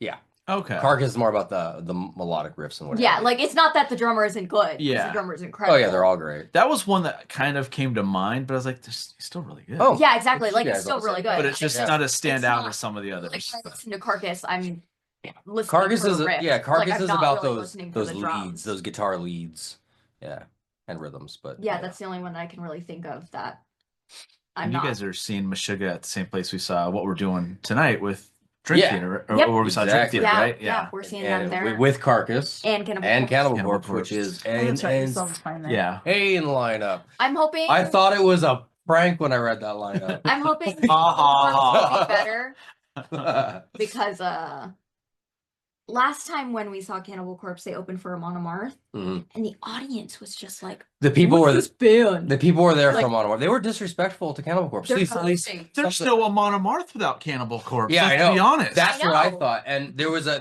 few Those are guys. history people. There was a few because we were in the pit. There was a few people in the pit around us. I don't know what their problem were. They were very just dad rock looking, which I guess a Monomarth could appeal to. No offense to Monomarth, I because get it. yeah, I because love Amon the Amarth. Viking metal. the Viking metal. But the Like kid- yeah, so The kid worked at Zia and she got to bring home the CDs and stuff all the time. And you burned that Amon Amarth for me. I didn't think it was that heavy. they're not that heavy. They're not Yeah. heavy. They're they're more melodic and fun. Yeah. Like they're heavy by normal standards, but they're not heavy by death metal. They're not as heavy as Cannibal Corpse by a No. long Yeah. shot. Yeah. Yeah. And so yeah, people were acting like Cannibal Corpse was like old, like for dads. And I'm like, have you guys looked in the mirror? And then like one of them even was making fun of George Fisher's appearance. And I'm like, that man has done more for death metal than you could imagine. In fact, way more than Amon Amarth has done. And I like Amon Amarth, but then Yeah. Cannibal Corpse are the godfathers, and like, you know, Oh, yeah. which was also cool because we recently saw Nile and 6 Feet Under it opened, and we got to see Chris Barnes. in We the did flesh. So I've now Chris Barnes, and that was Jack cool. Owens, who used to be in Cannibal Corpse, was on guitar. So I've now seen every OG Cannibal Corpse member in the flesh, just in 2 different projects, which was cool. It's awesome. Because 6 Feet Under, I like 6 Feet Under, but I'm a huge Cannibal Corpse fan. Oh. So, yeah. All right. Are you guys ready to get into We what are. we're here for? Yes, yeah. Not that what we're just talking about wasn't No, fun, no. but Yeah, I think we were trying to Get to the segue meat it and with the potatoes, venue, yes. and then I'm like, yeah, yeah. because we saw Dream The Theater. almighty Dream Theater. The way With- they're supposed to be seen. Yeah. Yes. Yes. It was. And it was Which is That was- two what? people's first. The 2 ladies in here never saw. Which You've is never seen what Dream you Theater. mean in the venue that This- it was played at? No, this is the classic lineup. Oh, gotcha. Oh, okay. Mhm. Gotcha. Like there's the original and this and that, but this is the classic lineup. This is the lineup that's been together the Al- longest. Although it is the venue that I first saw them in, it is the same venue, and Oh, I nice. hadn't really made that connection until now on the Systematic Chaos tour. Okay. And I remember seeing Mike come out, and they went into That You know what? Constant It's not the motion. first. I saw them first at the Nile, which is funny. That's crazy. Yeah. I can't imagine. No, We the talked about falling that. into Infinity Tour. Now, question, actually, I've never asked you, and before we get into our show, Yeah. because you always tell me about the Fallen Infinity Tour, and I just go straight in my mind to the Fallen into Infinity album, but what else did they play that night? I've never asked you that, because you saw them at Nile Theater, which is enough to make me hate Have you. you? But what else did they play? Because you No. would have gotten a bunch of Awaken images, right? Awake Images. They broke up Change of Seasons. Have you ever listened to the Once in a Lifetime album? Yeah. Pretty much that. Yeah. That's cool. That's really cool. They broke up Change of Seasons into the different parts throughout the songs. They did Peruvian Skies, where they played Enter Sandman in the middle of it. Oh, cool. And Have a Cigar, which they did on Once in a Lifetime. It's pretty much, if you want to hear what they played, I'd say it's like that. It's like that, yeah. That's cool. That was that same tour. Yeah. So that was really cool. Yeah. But yeah, I ended up going alone. No one else wanted to go. Really? Like, you guys all suck. Yeah. But that, normally, I won't go to a movie by myself or a concert by myself. There are exceptions. There are Dream exceptions. Theater is the No, exception. I've done it. I went to Meshuggah by myself once. I went to a few bands by myself, including King Crimson. I mentioned at the beginning, I think we were recording by that point. King Crimson, when I saw them, it was the first show I saw post-COVID, and nobody would go with me. Nobody understood. And I'm like, well, that sucks. I didn't know you. Well, yeah. And then I looked up online, and there was one ticket by itself right in the center of the third row. And I'm like, it's mine. And I bought it, and I went by myself, and they blew the doors off. I was so impressed by those 70-year-old fellows. Yeah. They're going to Crazy. I think It'd have been in 2020. It was at a casino in Glendale.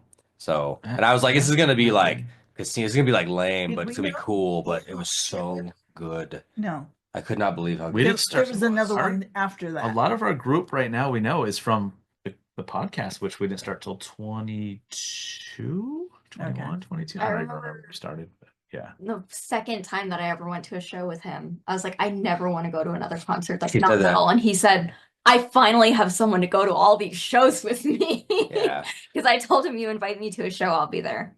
Yeah, because for the longest time, and you can probably relate, you'd either go alone or you'd bring somebody, and they didn't enjoy. Yeah, they had no idea what they were doing. They just were there because sounds like noise to me. Yeah, they were just there.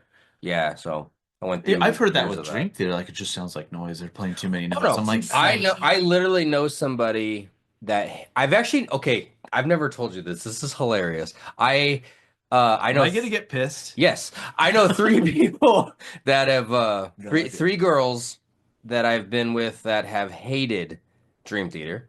One of them just thought they were boring. The other thought they're talented, but they don't do anything with it. They just play songs, notes, and everybody gets a solo. It's annoying. And she was referring to Budokan when she said that everybody gets a solo. And then we were just watching that on YouTube before band practice the other day. Yeah. Oh man. And then the worst one, one girl, she goes, they're okay, but their singer, and I'm like, James. And he's like, he's way too emo for me. And I'm like, emo. What about this is emo? Like, what's that? No, she just hated them. Oh, she's the one that just flat out said they sucked. Yeah. Yeah. I don't get that. Yeah, I was like, emo? Like, come again? Yeah. And yeah, I was like, I mean, he's like emotional, but he's not musical emo. Theater. Like, you can tell he is classically trained. Like, he definitely sounds like if you put him on Broadway, he would fit. Well, if you go from but not When emo. Day and Dream Unite to Images and Words, just to listen. Oh, yeah. The original singer is great. Don't get me Oh, wrong. absolutely. He's good as own, right? But it's just like now they can do stuff. It was like when Sammy took over for Van Halen. It's like, yeah. Oh, now they can dive into some shit. Yeah. And a lot of people, of course, defend. Forgive me, I can't remember. Yeah, it's Roth. I couldn't remember his name. A lot of people like defend him, but I'm like, I don't know what you're defending. Night and day. Yeah. And let's be honest, Michael Anthony held the concert, the live stuff. That was all Michael Anthony. That was not Roth. Roth was too busy doing somersaults and whatever he was doing. But but anyway, all right. So for the two that have never seen Portnoy before, for one, we'll start with you, Chloe. But not with Dream Theater. Oh yeah, I was gonna say what, but yeah, that's right. It was You guys. the third time I saw him. Oh So yeah, have it was Apollo the third and and Adrenaline Adrenaline Mob. Mob. That's Yeah. right. I almost said Mob Rules. I'm like, wait. I mean, they he did that. So we'll start with you, Chloe. What were you most looking forward to before we get like the set list and everything with Portnoy being? Just watching him play, Mhm. and that's what I did. He can vouch for that. Yeah. Because When we talked, I know we when talked about it with what I put out the other day, the audio and all that, which was Yeah. really, really cool. Yeah. But like, I just Yeah. I just was looking forward to actually seeing him on stage and seeing him play the songs, and just it was insane. yeah. Like it was a spiritual experience almost. And you got to meet him ahead of time, which is really Yeah. cool too. Because we haven't talked about that either. About Yeah. you guys doing the meet and greet. So yeah, we did the meet and greet. we can start with that if you want. Actually, yeah, that'd be fun because we did the meet and greet, and she might not want me to say this part, but she's like, "I'm gonna throw up. I'm gonna throw up." She was so nervous I was very to meet these nervous. men, and I'm like, at first I thought it was funny. But I'm like, she's serious. She's gonna hyperventilate and die, and we just knew because any second they were gonna make their appearance and step up to the table that we were gonna be meeting them with, and where we're gonna get pictures. And she was so nervous, and we had our vinyls ready to be signed. She had Black Clouds. I had Parasomnia, and we were just like so excited. But she was so nervous. I'm like, just act like they're regular guys. She's like, well, they're not regular guys. It's Dream Theater, and it's Mike Portnoy, and my hair is blue, and his beard is blue, and it's. We I was- match. Yeah. I was very, very excited, and then they did pictures first. And we walk up and we discussed, because we were like, okay, we're gonna be in the middle of them. We had ideas, and then immediately they told us how this is gonna work. I'm like, okay, so our ideas just got blown away. So we're gonna have to go with what they say. Yeah, But and we were like, we're gonna be in the middle, and I was like, I want to be by Mike Portnoy, and so that was the one rule. yeah, that was the one It's a rule. good rule. We walk up there, and he says hi, and he had seemed very uninterested before that, and I Did was you like, think he was going to be taller? Actually, I thought all No. of them were on the short Okay. side. I did when I met him at Sam Ash. I was like, oh, that's it.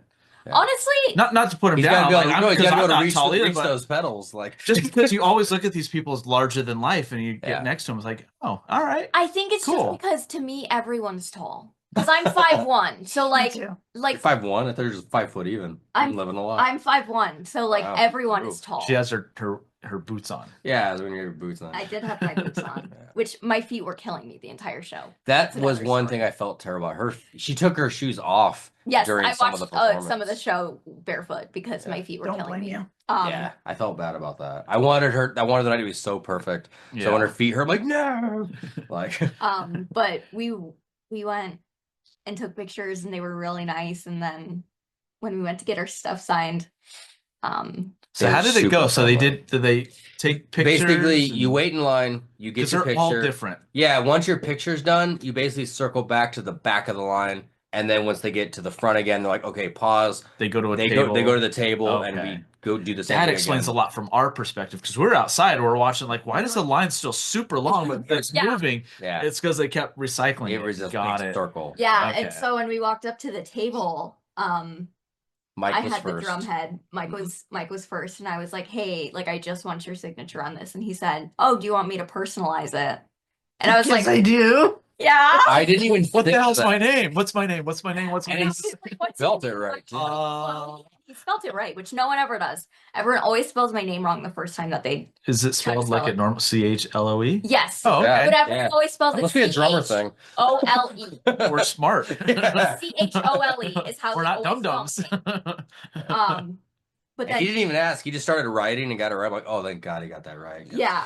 Yeah. And then I was going down the line, and I was talking to them, and I told Patricia, I was like, my favorite song ever is The Count of Tuscany.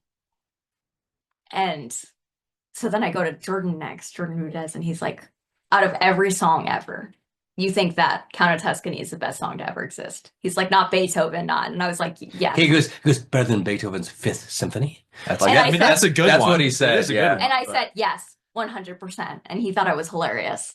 And then I get to the end of the line, and I'm holding the drum head. No, the end is Was James? no, is my young. Oh. It was my young, and he's like, do you want me to sign the drum head? Nope. And I was like, no, I'm sorry. Like, I just had Mike sign it. And he was like, oh, okay, that's fine. Well, no, it was funny too because he he is such an alien because like she's like, no, not the drum bass, that was just for Mike. And then I'm like, but had it been a bass, John? And he looked at me with these wide eyes like, and I'm like, oh my gosh, I just communicated with John Mayung in a way that other people don't because he's so shy and quiet. But he looked at me kind of like approved, and I was like, Yeah. this is an interesting experience. I walked away because I was just so anxious, and like I finally I had everything signed, so I just like walked away, and then I look behind me, and he's sitting there talking to my Oh, me, yeah. for like a full minute. He's I holding up chatted the with line. Mayung He's for a just like minute. sitting there chatting with him, and I was like, You'd be surprised how many people don't think he speaks English too. Yeah. Because he's so quiet and doesn't do a lot of stuff. Like, oh, he Yeah. probably just doesn't speak English. Yeah. Like, no, I don't know what it he was. speaks perfect English like any of us do. Yeah, Just- I spoke with all of them, but I spoke with him the longest, and I'm like, I think I cracked a code here. But yeah, I spoke with Mayung for a while. yeah. He was cool. I don't know, I Mhm. said the right stuff, I guess, but he was cool. Yeah. They were all super friendly. We complimented James on his vocal performance on the new album, and he, oh well, thank you very much. Thanks. Yeah, yeah. yeah, I know. And, I was like, you sounded incredible Yeah, on Bend yeah. the Clock. hmm Sounded incredible on all of it. Honestly, yeah. Yeah, And we we'll get always into say, the other part of it Yeah. in a little bit. But Yeah. yeah. because there's certain songs. One of them we've discussed, Yeah. and then the other, Bend the Clock. We're like, dude. Mhm. Side note, unless Yeah. you want to save it, No. about Bend the Clock. What was your opinion on his performance? Because he does something on Bend the Clock that I swear he's never done before. And it's when he says the line, "The midnight screams." He puts this fry into the vocals, like the screams, and like he kind of has a bit of a harshness to the word screams, Mhm. and it's gorgeous the way it sounds with the music. Mhm. And I'm like, I don't think James has ever done that ever. The only time I can think of coming close is Octavarium. Yeah, because he Mm. throws down at the end of Octavarium, but that's more high pitched. It This is. is more guttural, Yeah. but for James's standard, like it's For sure. it's Yeah, a yeah. fry technique. It's not too crazy. I'm trying to But- think. I don't know. Let me. It'll start got it. dancing in my brain. Yeah, I'll come yeah. back to that one a little bit. Midnight scream. Yeah. Yeah. Because I mean, train of thought. I'm like trying to think of like if he's gonna do it, it would have been No, that his album. train of thought's but- heavy, but James. Well, he's. I guess Honor Thy Father gets the closest. Probably. That's the first thing that popped in my head. There's some parts in the verses of "As I Am" too, where he gets a little guttural too, Especially so- live. He likes to really get Yeah. down live. He was doing that at when this he show. says "fucked." Yeah. Like Oh, fucked. And then like, wow, what song was it? We might get into it, but he did that in the show we saw. He was getting into some of these vocals. It was earlier. I'm looking at the set list. I'm like, which song was it? But we can probably figure it out. It had to be The Mirror. It had to be. It was either the Mirror or Panic Attack. Yeah, But anyway, yeah. We And can we'll get get into into the that. set Yeah, we list can in a get little into bit, that, but I was Yeah, curious about how your meet and greet Yeah. went. Well, the meet and greet went really well, but it also spoiled a couple of songs. oh, for because Matt we- because they were we doing heard the sound check, and I was like, not saying what this was. Which two was it? Okay, so the songs we heard 3 songs. One of them was cool because Metropolis, which we already knew, we Yeah, already talked. So yeah. I'm like, big deal. Fortnite fucked that one up. And then I was still stoked, but we actually I heard the bridge of the Mirror, and I heard part of Jordan's keyboard work on Dark Eternal Night, and I still was stoked, but I hated to have that one spoiled. But I'm like, it's just a keyword. Maybe he's just jamming. It was his Maybe like he's just his testing little some of the- ragtime part. yeah. I heard that. I'm like, oh my god. Which Kiefer predicted Yeah. in when we were Yeah. talking at Doc and It's Eddie's, funny which was cool. So Mhm. I'm not well versed enough to know, like, based off of just the like, because they would start the sound check like in the middle of the song. So I was They well were versed enough jumping to like know, into bridges and stuff. what usually was they going do that on. to test like certain settings on like keyboards and Yeah. And stuff so I like was that. like, was one of them Panic Attack? And it wasn't. But they did end up They did play playing Panic Panic. Attack, so I was correct. That was amazing. Soon as I heard, what's funny is I heard Panic Attack, the intro over the PA, but it wasn't dawning on me what it was. I was like, I've heard this on one of the albums. And then as soon as Mayung did his intro at the, I'm like, oh yeah, we're getting ahead of ourselves now. Yeah. All right. Um, Well, I guess we'll go ahead and get into the set list then. So they start right on time, which I love. Mhm. Yes. 7:30 on the dot. And the Nothing theme that more played. The is theme that very played. good about that. Did you I get- wonder if Nothing More learned that from from Mike Portnoy. Probably. Maybe he's like told him how important it is. So did you you got the set list I sent you, right? Um. The playlist of the set Oh, list. yes, that. I thought Did you you meant, like how I started it? yes, I thought Okay. you literally meant paper. I'm like, well, this was my first time. Yeah, no, yes. Where I started Yeah. with Psycho? Okay. That's cool. Which I Did was you so because I looked right at her like, and like she knew what it was, and you got it, right? yeah. I know we talked. I think Well, we talked we about it. talked Denny's, about right? it, but I didn't know that was the reason they were doing it. That's my assumption. Yeah. They might have done it on all of them, but I mean, Mike is such a big Well, movie guy too. He has to know that a half a mile down the road is the first 30 minutes of Psycho was filmed. Well, no, there. you're So- probably right because I did have the privilege of seeing them once in Hollywood Okay. when my friend traveled to see them because Opeth was opening, and Between the Buried and Me, I saw that show, and they opened with the. She's like, mother. He does that with a smile every time because he knows that I hate him. I'll for do that stuff show. with her too. I'm You'll like, get you know, you'll get bands there. I've seen. You'll She's get like, what? You've been to some pretty killer shows too, I have. including this very one. I mean, you literally saw Portnoy's return to I know. Arizona. Right before I moved to California and met her like 3 months later, I had just seen Queensryche the night before I Yeah. got on the airplane. She's like, motherfucker. I saw Corn though, and you've never seen Ray. I've never seen Ray. I've seen Korn. Yeah. I've never seen But Ray you've play. never seen him with Ray. But anyway, Psycho. Oh, that's cool. But no, you're probably right because when I saw them in Hollywood, they entered to the Danny Elfman Batman theme. So Interesting. there could be Okay. something to that.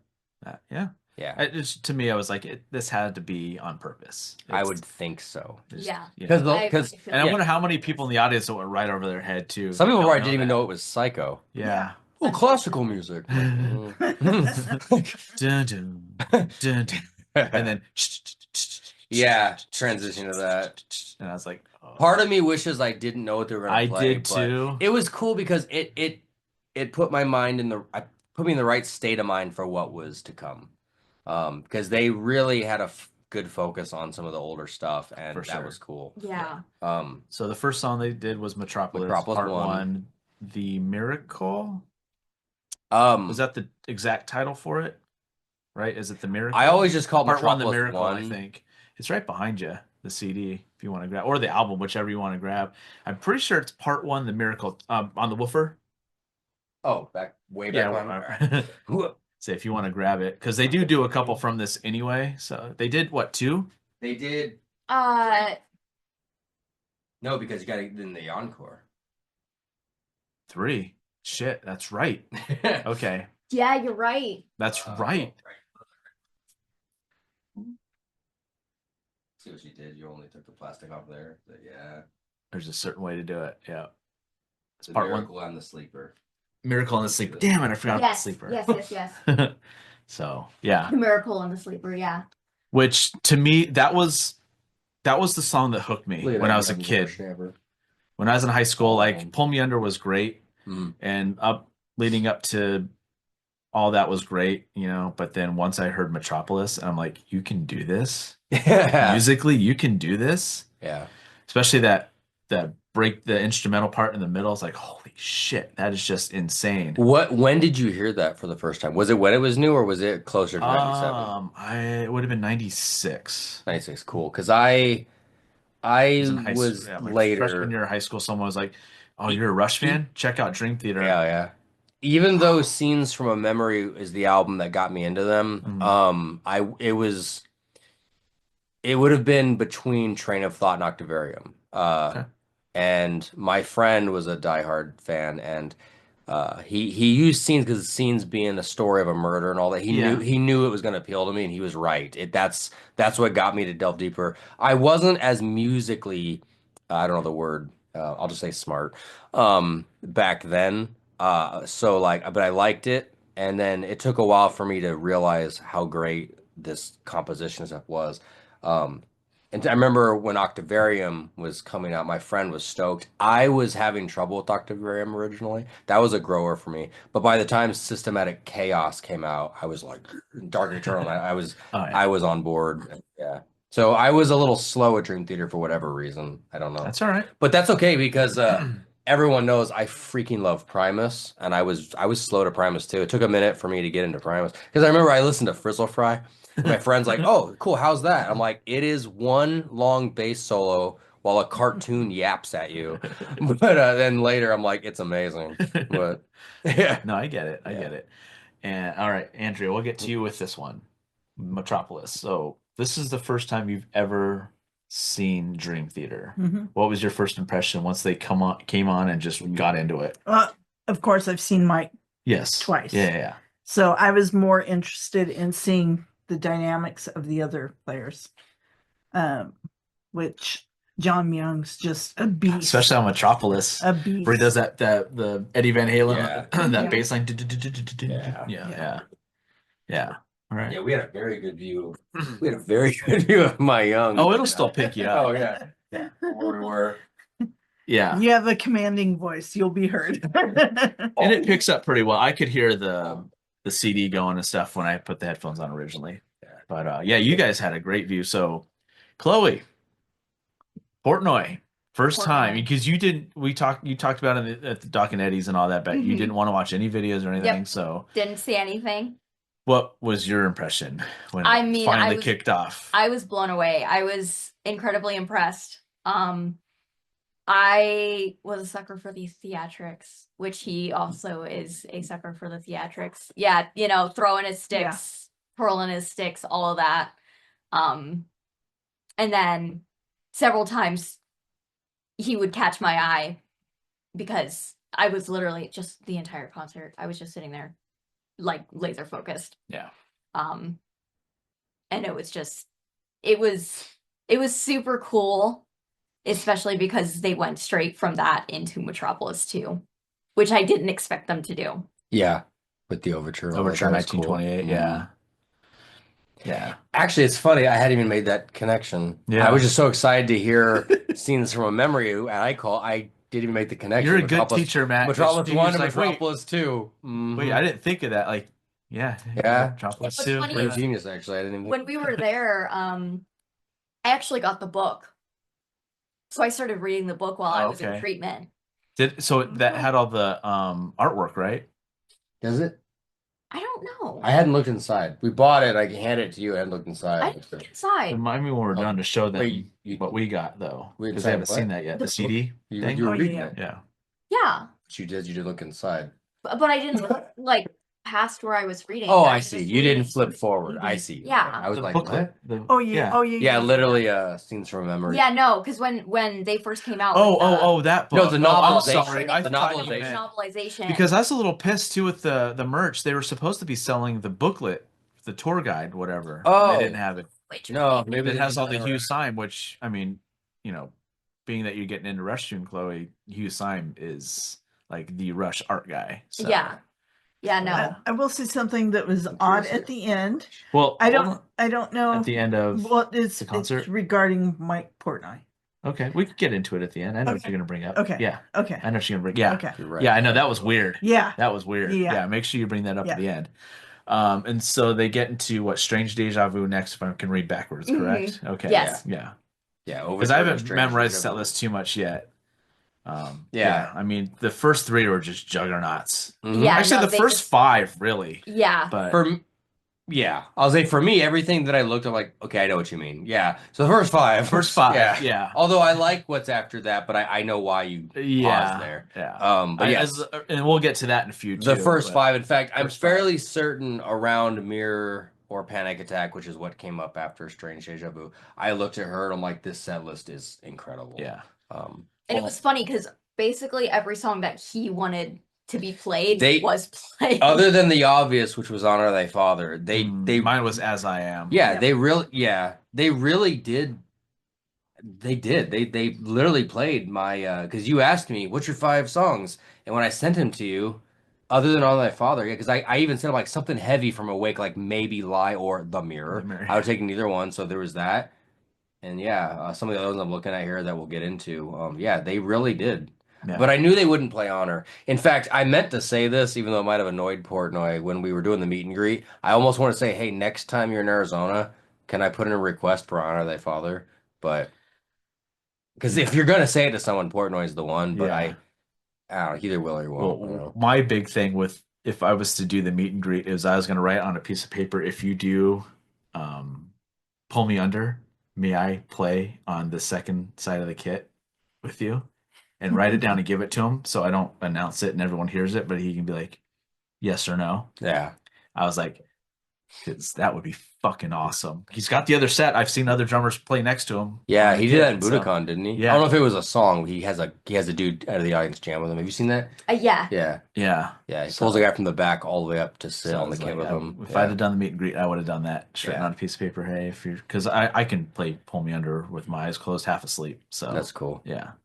But so the first five, then we'll get into it, is Metropolis, Overture 1928, Strange Deja Vu, The Mirror, and Panic Attack. Panic Attack was the only one from my list that got played. However, I was still very, very satisfied with the set list. Was it the only one? Yes. Even over that one? Which one? That one? Was Yes. that on your? Oh, okay, I didn't know that wasn't on your list for some reason. Oh wait, no, you're right. It was on Yeah. my list. You're correct. Yeah. So the next day, Ian, Mhm. he sent me a text like, "Hey man, what album's The Mirror off of?" He's like, "That one fucking amazing." I'm like, "Well, it's off of Awake," and yeah, here you go. I was like, "Listen to the whole album, dude." Yeah. Like Yeah. underrated for Dream Theater for sure. Mhm. I still don't think Dream Theater fans give that the love it deserves. No, it so. except for me, it's Like one of my Erotomania, favorites. Yeah, it's one of my fucking- favorites. yeah. I actually, when people go, "What's your favorite Dream Theater album?" I always say, I'm like, I can't decide, but it's between Awake, Scenes, and Train of Thought. Yeah. Those all three kind of clash into my favorites. I can't keep Images on Words off of that though, because that was just the one that got me. That's Yeah, it's my got- Moving it- yeah. Pictures or Exit Stage Left. for I me. guess, It's like, yeah. that's just one. Yeah. I feel like whatever album got you into the band is always going to be in the Yeah. running for your favorites. So like, Yeah. Scene is always going to be in the Let me- running for my favorite. You know what's funny? Maybe wrong here. I was gonna say that might be different with me and Nile, but maybe I'm kidding myself. But then again, it was a great album because I listened to a few Nile albums. I'm like, they're good. But then when I got to For Those Whom the Gods Detest, I was like, oh, That's now in the top. I get it. But I'm like, but I like other albums. But I do kind of come back to that one a lot. I know so. that's in your top because that's the one Yeah. I listen to very often. So now I'm curious. Meshuggah could be an example, but I don't know. Or even Primus. Frizzle Fries what got me into Primus, but then Pork Soda is the album that I Tales called from my the Punch favorite. Bowl was mine, so Yeah. that's a special one. I don't think I Southbound ever moved Pachyderm. past She's Pork Soda. stuck on Pork Soda, and I've shown her some of it. You will. You just have to be in the You right know what I bought on the mindset. same night at a music store while we're on the subject was Change of Seasons and Tales from the Punch Bowl on the Mhm. same night. So That's those two so have a funny. special connection to me. I remember Which is the great. first time when I was just discovering that I liked music, like my music, not what I was told like, but when I was like, oh, okay, so I have taste of a different kind. Still very young, but I remember I did an event with my dad for where he worked, and I got a $100 Visa card or $50 Visa. I got some kind of Visa card, and back when Best Buy was Best Buy, I went there and I bought Dark Side of the Moon and Kill 'Em All by Metallica. And I was so proud to physically own these as a kid. Like, these Yeah. are mine. And I played the crap out of them. Yeah. It's awesome. cool. It's Yeah. awesome. I was one of the saying kill 'em all reminded me when I was in treatment, when we were doing rec therapy, there was this older Native American guy who was there on detox. And he was like, he came up to me on like the second day and was like, "Do you know how to play chess?" And I was like, "Yeah." And he's like, "When we have rec therapy tomorrow, do you want to play chess with me?" And I was like, "Okay." And so we go and play chess. And then when we're playing chess, we start talking about, he brings up, what's that German band? Oh.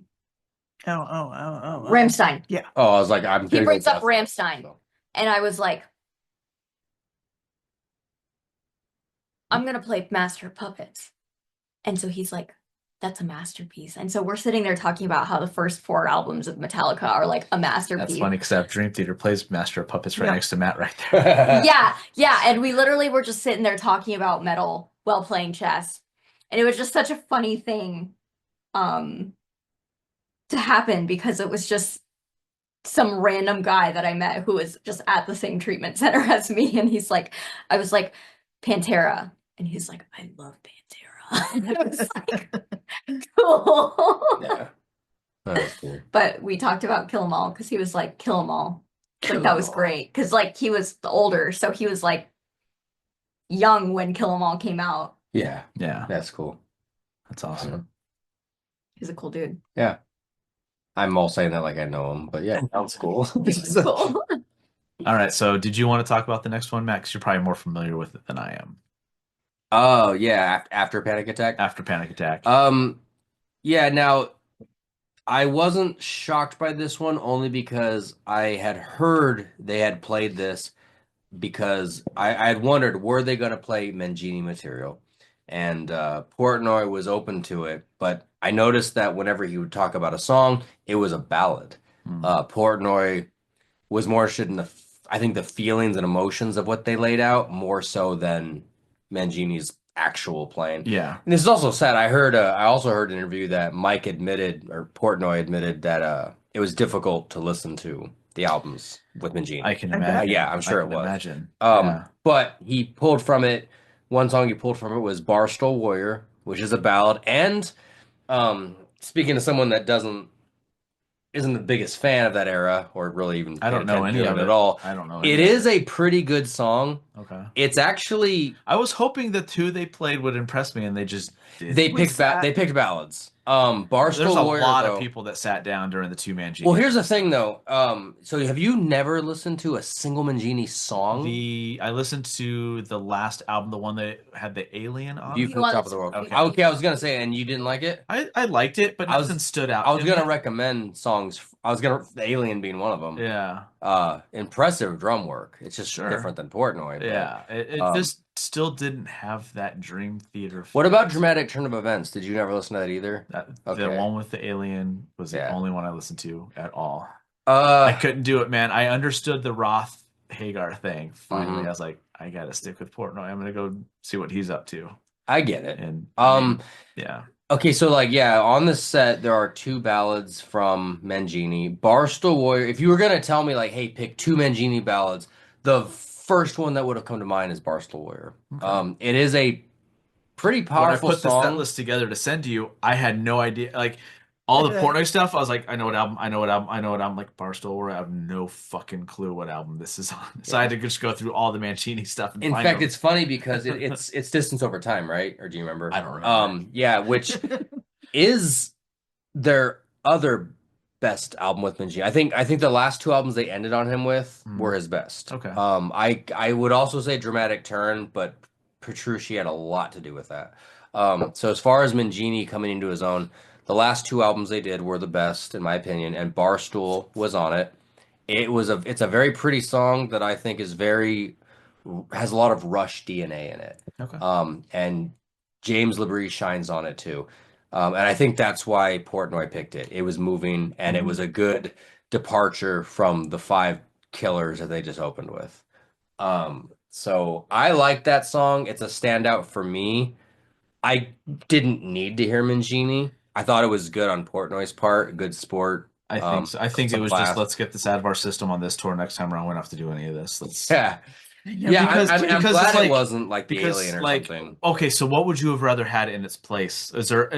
Would you have rather had any ballad wise, just any Portnoy era song in its place? Would you? Oh, of course. Honor Thy Father for one. As I Am. As I Am. Yeah. Yeah. Okay. Yeah. Just about any song. Yeah. But yeah, if you're gonna pick Mangini, these are good. But yeah, I'd have been. My thing is like, what could have been in the spot?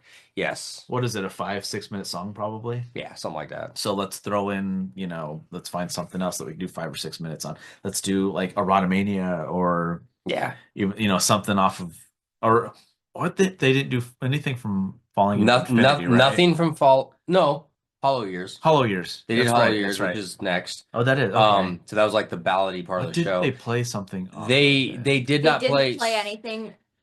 I know it. Yeah, Black Clouds. Black Clouds. Oh well, yeah, which they did on the tour, just not on our show. They didn't play anything off of Train. Wait, yes, they did. They did Begin and Stream of Consciousness. But they're good. Because I have the answer. I keep waiting for you to say it. There's another album they didn't touch. Yeah. Systematic. No, they did. Because Black Clouds.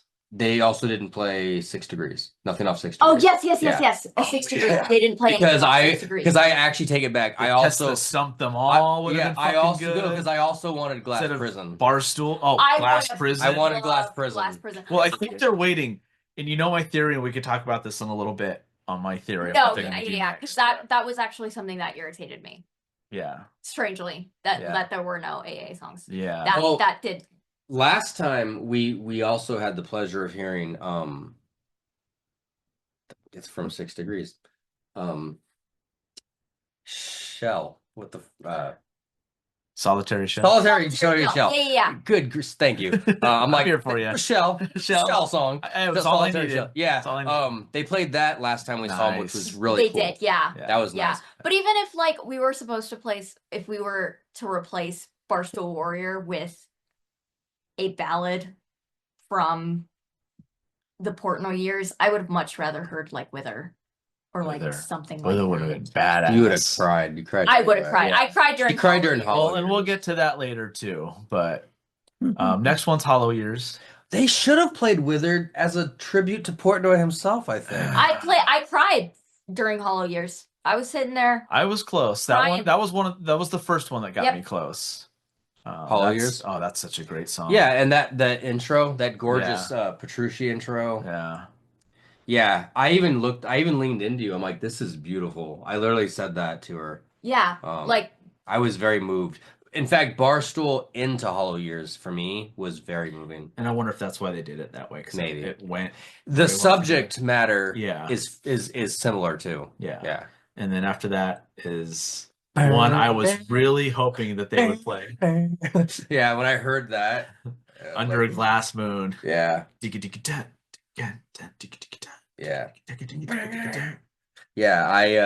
I was like, and then I heard that, and then I saw they had on the PA, not the PA. And this was kind of like jumbo screen. Like, okay, everyone's kind of relaxed under trance. Now let's kick this off Under a Glass Moon. And then after that, let's really kick this back into gear. Yeah. With the Dark Eternal Night. I swear I was the first person in the entire venue to scream. Like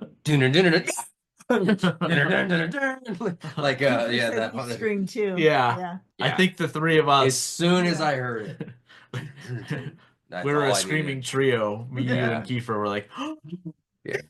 We were like a triangle of screams. It was so cool. And I knew it was coming based off the sound check, and I still freaked out because I didn't know when it was coming. And then they took an intermission here, right? Yeah. Intermission. And then came out with one of the new ones, Night Terror. Night Terror, which was awesome. James sounded great through Night Terror and Midnight Messiah. He did. Night Terror was the only one, other than us talking about Troubles, the only other one I knew going in, only because I had heard they were opening every show. Set 2 opens with Night Terror. Yeah. And I knew that, and I was very okay with that. I really love the new album. I was very okay to hear it. In fact, I would have been okay hearing more of it. Well, I kind of wanted to hear Shadow Man Incident. I'm not gonna lie. I would have traded it for Octavarium, I think, just because I've heard them do that live before. Now, I had never heard Octavarium live, okay. So I needed it right where it was. I gotcha. But had it not been Octavarium, and since we've already heard Count of Tuscany with me hearing it twice, let me think about this. But then I know that they're gonna come back out. I get other than Octavarium. Have you seen In the Name of God live? No, that's the one I was in my head. In my head, I'm like, I know. I was hearing it. Yeah. I was listening. See, but I would listen to Count of Tuscany again. Now, have you heard? Jesus. The last one on Images and Words. Learning to live. No, I haven't, and that was good too. I'm sure it is. If that's a hard one for James, I wonder if he enjoys doing that one. Yeah, they haven't done it in years. Yeah, probably not. So probably just sometimes I consider that James's best, not his best vocal. I think Awake, the whole Awake album is his best, but I think Learning to Live is his most Jamesy James moment. Yes. If that makes any sense. That was we made the right choice with the singer moment. Yeah, for sure. Yeah. And then after that was the one I was anticipating for James. and he did not disappoint with No, he Midnight did not. Messiah. He was No, he so did good not. during He it. was In fact, I was incredible. watching him. I'm like, he's in And his we've talked wheelhouse. about it, but we He haven't knows talked, what he's yeah, doing we haven't here. talked about it on the podcast, I don't think yet, but is that his best vocal performance ever? It's hard for me to say ever, but I mean, there's something about Because it. he does the train of thought, like growly voice in it. Yeah, he does the high pitched scream in it. Like There's something, I don't know what it was about Midnight Society. The more I listen to Midnight, the more time goes on, the more I come to think that is destined to be an absolute Dream Theater classic. Yeah. And it just, yeah, you're right. James just, I don't know what it was. Because I have it's a- I have a 4/4. It's theory. very a basic song for the rest of the guys, but James You just you want shines. to hear a funny theory I have about this? And I don't think I've told you this. So people have opinions on James LeBrie's vocals, obviously, including Mike Portnoy. Now, Mike Portnoy was a little bitter in those early years of not being in Dream Theater. You might have seen this. Those were the two that were the hardest to cross the bridge for. Yeah, Sim and and James. there is an interview. I don't know if you've ever seen this. I don't know if you've seen this. There is an interview where Mike Portnoy straight up calls out James LeBrie on not always being the best vocalist. It was like a year or two I after. remember we Yeah, discussed that, yeah. So the thing is, though, Portnoy wrote the lyrics to Midnight Messiah, and I get the impression he might have wrote them before coming back, or at least it was early on. They're very personal. They're very, I'm back in Dream Theater. Yeah. So part of me thinks he presented it and goes, here's a song I wrote. And I think Midnight might have been it's also one of the more, and I don't mean this in a bad way, straightforward songs on the album. Oh, it's 4/4. Yeah, so I think maybe he brought it to the table. I think it was one of the first songs they really jammed out, and James was like, I gotta bring it. I've got to bring it. I've got to prove Portnoy that I can bring it. I literally think that's what happened, and that's why Midnight sounds the way it does for James. He sticks in a very safe wheelhouse, but nails it. Yeah, I've never even told you that theory, but I've been, No, I've but been I can living with agree this with in that, my yeah. mind. Like the whole saga was in my head. Like, yeah, but he kills it the whole album. James does. Yeah, And I know like they plan on going on a tour yeah, they're for gonna Parasomnia. Yeah, and we'll talk about that at the end. But I could my theory going from because there. typically I could have used more. I would have been perfectly fine with more Parasomnia. Same. if there were betting lines in Vegas, I think when we have Matt and we're talking Dream Theater, I think I'm batting 1,000 with Dream Theater predictions. So Yeah. I want to say this at the end what I think is going to happen. Yeah. But In fact, after Messiah, they go into This Is the Life, another ballad from the Genie era. Yeah. That could have been Ben the Clock. I'm not gonna lie, when This Is the Life came on, Well, I was like, so what's I have coming no up- clue what's happening. But what's coming up? She knows less about. She's listened to what Mangini every album once. I've listened to every Mangini album once except for The Astonishing, which I've never touched.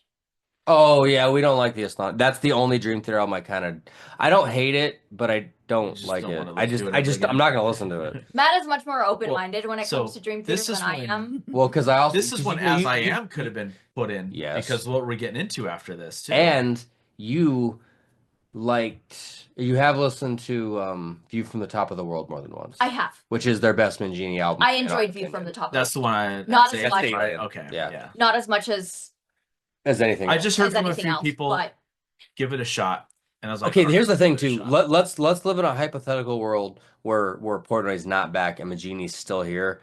I do think with each album they were getting closer and closer to Mangini fitting But it's the just way like they one needed. from Portnoy being back. for You, them to no, get there. I'll take Parasomnia over Yeah. all of it. Yeah. All of it. Okay. To me, Interesting. Parasomnia. I was going to be a question later, but we'll get into it now. I was so, gonna say, yeah. Parasomnia to me is the sequel to Black Clouds, and that's where I want it. Yeah, you could just erase the 5 in between, and I'd be okay. Even though I love a lot of it, but I love it as a great prog band, not as Dream Theater. There's a difference. Got it. Not to jump ahead. No, you're good. But yes, This Is the Life could have been what you said. As I Am would have been great. Great. Yep. I would have actually, even though I have heard As I Am, I think I still would have flipped my shit for hearing would that have. intro, that fade in intro, knowing what was in. And like I would have just, I probably would have turned around and looked at you like, bro, like anything off the train of You thought. just saw tears. actually, yeah, I told her my one complaint about the show is the lack of train of thought. Yes. Even though we got a very unique slice We of it. did. We did get a unique Which slice. And vacant- I we can actually talk about it now. Vacant and stream Yeah. of consciousness. And Yeah. I actually leaned into her and I'm like, Justin might be going crazy right now. I actually said that. Yeah. But I didn't know for sure, but I did say that. Like Vacant, I'm okay, but once Stream of Consciousness, once I heard them, like, Yeah. no. It was fucking way. during All the right. intro. You know what? If they're gonna play something a little more obscure from Train of Thought, and I'm happy. I mean, I've listened to that album. What's your frontward, opinion? Yeah, what's your backwards. opinion of Stream of Consciousness? I love it. Like, I love it. Yeah, because I know it's very complex That's air drum on the whole thing. Well, Oh yeah. The thing is, I know how complex that song is for Petrucci, but is it super complex for Portnoy as well? I imagine all their instrumentals, especially those little snare breaks, just yeah. That's cool. Yeah. It's very And Vacant was very pretty to hear too. For sure. Yeah. And I get it, giving James a little moment there and let him kind of, get calm down for what, and then he gets a break after that. To do. Yeah, for after Stream of Consciousness. Octavarium. The 20-minute epic where unfortunately we didn't get to hear all of Jordan. So Yeah. Also, I was confused because the intro to Octavarium, so a lot of it was PA and then a lot of it was Petrucci and Jordan. And I was like, is this Octavarium or is this not Octavarium? And by the time I realized it was, I didn't want to cheer because I had already spent like 2 minutes being like, what are they going into? Yeah, because like the third minute in or something. So Andrea goes to me, she's like, what is this? I'm like, it's fucking Octavarium. Yeah, and it didn't get a huge reaction because I think it just takes so long to build before people realize what it is. Well, and for sure. Because they play it live a little different than they do the studio recording sometimes, and especially once Jordan's keys go out, it's a little more tough. Because Chloe, did you notice when Mike came out, he pointed to his ear? Yes. He's like, can't hear you, like and they're just kind of and that was a shame because honestly, one of the things that like about the show that I didn't expect was just how amazed I was by Jordan Rudess. How cool was that keyboard that you can see the notes he's playing on the other side? That was cool. Yeah. And like we had that conversation at the meet and greet and stuff. And so I think he recognized me in the crowd. But I was just blown away by how fast he could switch notes, honestly, especially like in Octavarium and stuff like that. It was really impressive. I've watched it I haven't shown it to you yet, really, but the only time I took out my phone was to record in Octavarium James's screams part. I recorded it, and I've actually watched it a few times. I haven't really shown it to you yet. You have to send that to me. You showed it to me once. I showed it to you. I got on a rough time. I haven't shown it to you in a good time yet. I showed it to you in a stressful time. Because I got the Psycho ending and then just beginning of Metropolis, and that was pretty much it. I was like, I want to just enjoy this. That's the thing. That's how I normally. And she was with me. I'm like, I don't have to send her anything. I'm just gonna be in the moment. No, we're not like phone people. We don't. I'm not either. I'll get the very beginning. Like, let me just get the little bit at the beginning, just so I have it for later. But other than that, I just want to enjoy it because, like, this is fucking Dream Theater. Yeah, like, exactly. I'm not gonna not enjoy this. Yeah, so. Exactly. And just the screams during Octavarium, I was waiting for that because I had a feeling they were going to play Octavarium. I don't know why. She had a weird I kind of did too because it's been a long time since I did it. That was one of Portnoy's big ones. And we had been listening to it, and I was like, can James do the screams? That was like my big question. I was like, can James do the screams? Because those screams are insane. Yeah. And then he just I know. This was the best live I think I've ever heard James sound. He nailed it. He was very good. Yeah. It was incredible. I already am dying to see them again. I know. So after this, get the encore. Now, was there? I know they always do 3 songs for an encore. Were there 3 songs you guys had in mind that they would do for the encore? I actually didn't know the 3. Matt didn't know that we were going to get an encore. Oh. I wasn't sure what was gonna. Because I thought Octavarium. Like, how do you top Octavarium? Ending on Octavarium. Probably the next 3. Yeah, and I was hoping, and the whole entire encore was just one big. She's a big fan of that song now. Yeah, it's the first one they did on the encore. Yeah, and so when it's funny because Wizard of Oz came on, and I thought it was a tear-jerking moment where they were Portnoy. He's home. They were like, oh, he's home. That's what I thought. Like, they're gonna play home, and I was like, they're gonna play home, and I was like, no, they're probably it's probably just this. And then when I started hearing the Middle Eastern notes, and I was like, And then I'm like, wow, they're gonna come back. I'm like, what a great way to end the show. And then I'm like, there's 2 more songs after this. And what's funny is we watched an older couple right in front of us walk out right after Octavarium. And I was like, They also sat down, which was great. The whole show they sat so we can yes, Oh, so I very had cool. a It was perfect awesome. view. I had a Very cool. perfect Yeah. view. It was great. It was That's great. awesome. We switched spots because originally the Yeah, guys we- in front of we us saw were that. I standing let her get closer to a better port. so that I could see. I want like you a little have better. because I'm Oh, yeah. tall. I'm like taller than you. I'm like, you've got to see this. Well, did we talk about our switcheroo that we did? Yeah. Where Yeah, you It was more of a did. selfish Yeah. thing, but it was acting chivalrous. Yeah, yeah. Where you were like, oh, They if you were- want to sit by your Right? family. Yeah, you sit by your family. Go ahead. I'm like, Portnoy's over this way a little further, so like if we can do this, this is gonna be awesome. Yeah. I'm not gonna let them know, but yeah. Yeah. And then we just had straight view. So they did home, which Yep. Which was awesome. Andrew I fell was- in love with. Yeah. Yeah, I was so happy to hear another Scenes from Memory song.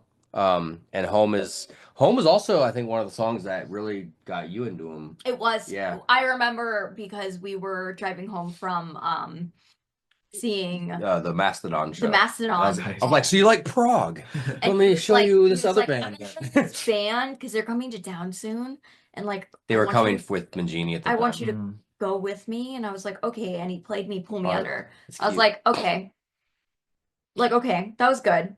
And then I just he played started me with home. Images and Words. Oh yeah, that's a good place Yeah. to start. Yeah. He said Pull Me Under. Well, his thought was Pull Me Under. It's their most popular song, like whatever. And I was Yeah. like, okay, that's good. That's a good way. And then to he played me Home, and I was half asleep, and I like sat up, I also played As and I was Am. like, Oh yeah. Yeah, I played. That was her little trio. I'll usually do Pull Me Under, Metropolis, As I Am if I'm getting someone. Well, in. with As I Am, I'm like, pay attention to this solo. But she was getting pretty like fuzzy, sleepy at that point. Yeah. And But she had just he- gone through her first big metal show with Gojira, Lorna Shore. It takes a lot out of you. Mastodon, yeah. and it just sucked me right in. I was obsessed Tractor with Beam. Dream Theater ever since. Tractor beam sucked it right in. Yeah, and it was funny because we talked about it, and there are a lot of bands that he struggled with originally that I loved automatically, and a lot of bands that I struggle with, he loved automatically.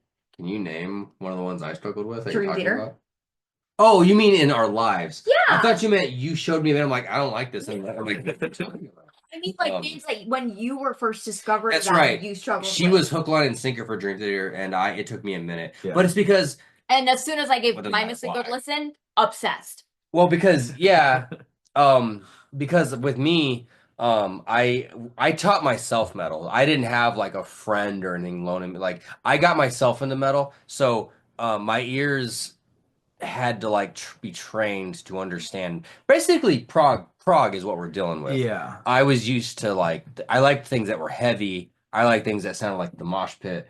So prog is where I guess I was slower at. Yeah. Because I also Led Zeppelin took me forever to get into. Yeah, Actually, let's- that's one we have in common because I am still He's not still not a into big Zeppelin, Led Zeppelin but I haven't fan. really given her like a total rundown of Zeppelin. But I now love them. Mhm. But I was Zeppelin, Primus, and Dream Theater are probably the 3 bands I love, and maybe Nile and Meshuggah. That because like Meshuggah, I was like, I don't know what I'm supposed What to. about Fear Factory? Have you guys touched that? That yet? no, yeah, that one. Well, she hasn't. Fear Factory was immediate for me because I started early and Yeah. just the pounding industrial, like there was just something so metal about them. Obsolete, Yeah. demanufacture, all that Mhm. shit. Yeah. Yeah, I was like, oh, this is good. But do Rush first. You get in the Rush next. Like, Yeah, we got to get you there. I have Yeah. a strong feeling I'm going to thoroughly enjoy I it. think she'll like Hurt, but I don't know how you'll feel about Geddy Lee right out the gate. I think she'll The be singer. fine. but you also You know Oh, what? I actually Okay. enjoy the singer. Yeah, Yeah, no, I That's why I actually- said work backwards because his voice actually is a little deeper. Yeah. Well, she also Later. likes Les Claypool, Mhm. and Les Claypool worships the ground Geddy Lee walks on. Yeah. So yeah. Yeah, no, but I he's right though. I can be really, really picky. I was gonna say picky She can be very and pickle. fickle. Very. I can be very pickle. I can be very fickle about singers. What's other than Zeppelin? What is another? Meshuggah. Yeah, she struggles with What? Meshuggah because of Jen's, and I'm like, wow. But you like Go Rod? Yeah, She does. Because they're very similar styles. even Gorod I like, I think. but I don't love to the same level that I love like Dying Fetus or something. No, like it's that. weird because My vocals I want to sound inhumane. that's the thing. And it's weird that we're talking about Dream Theater because she likes vocals that are inhuman sounding.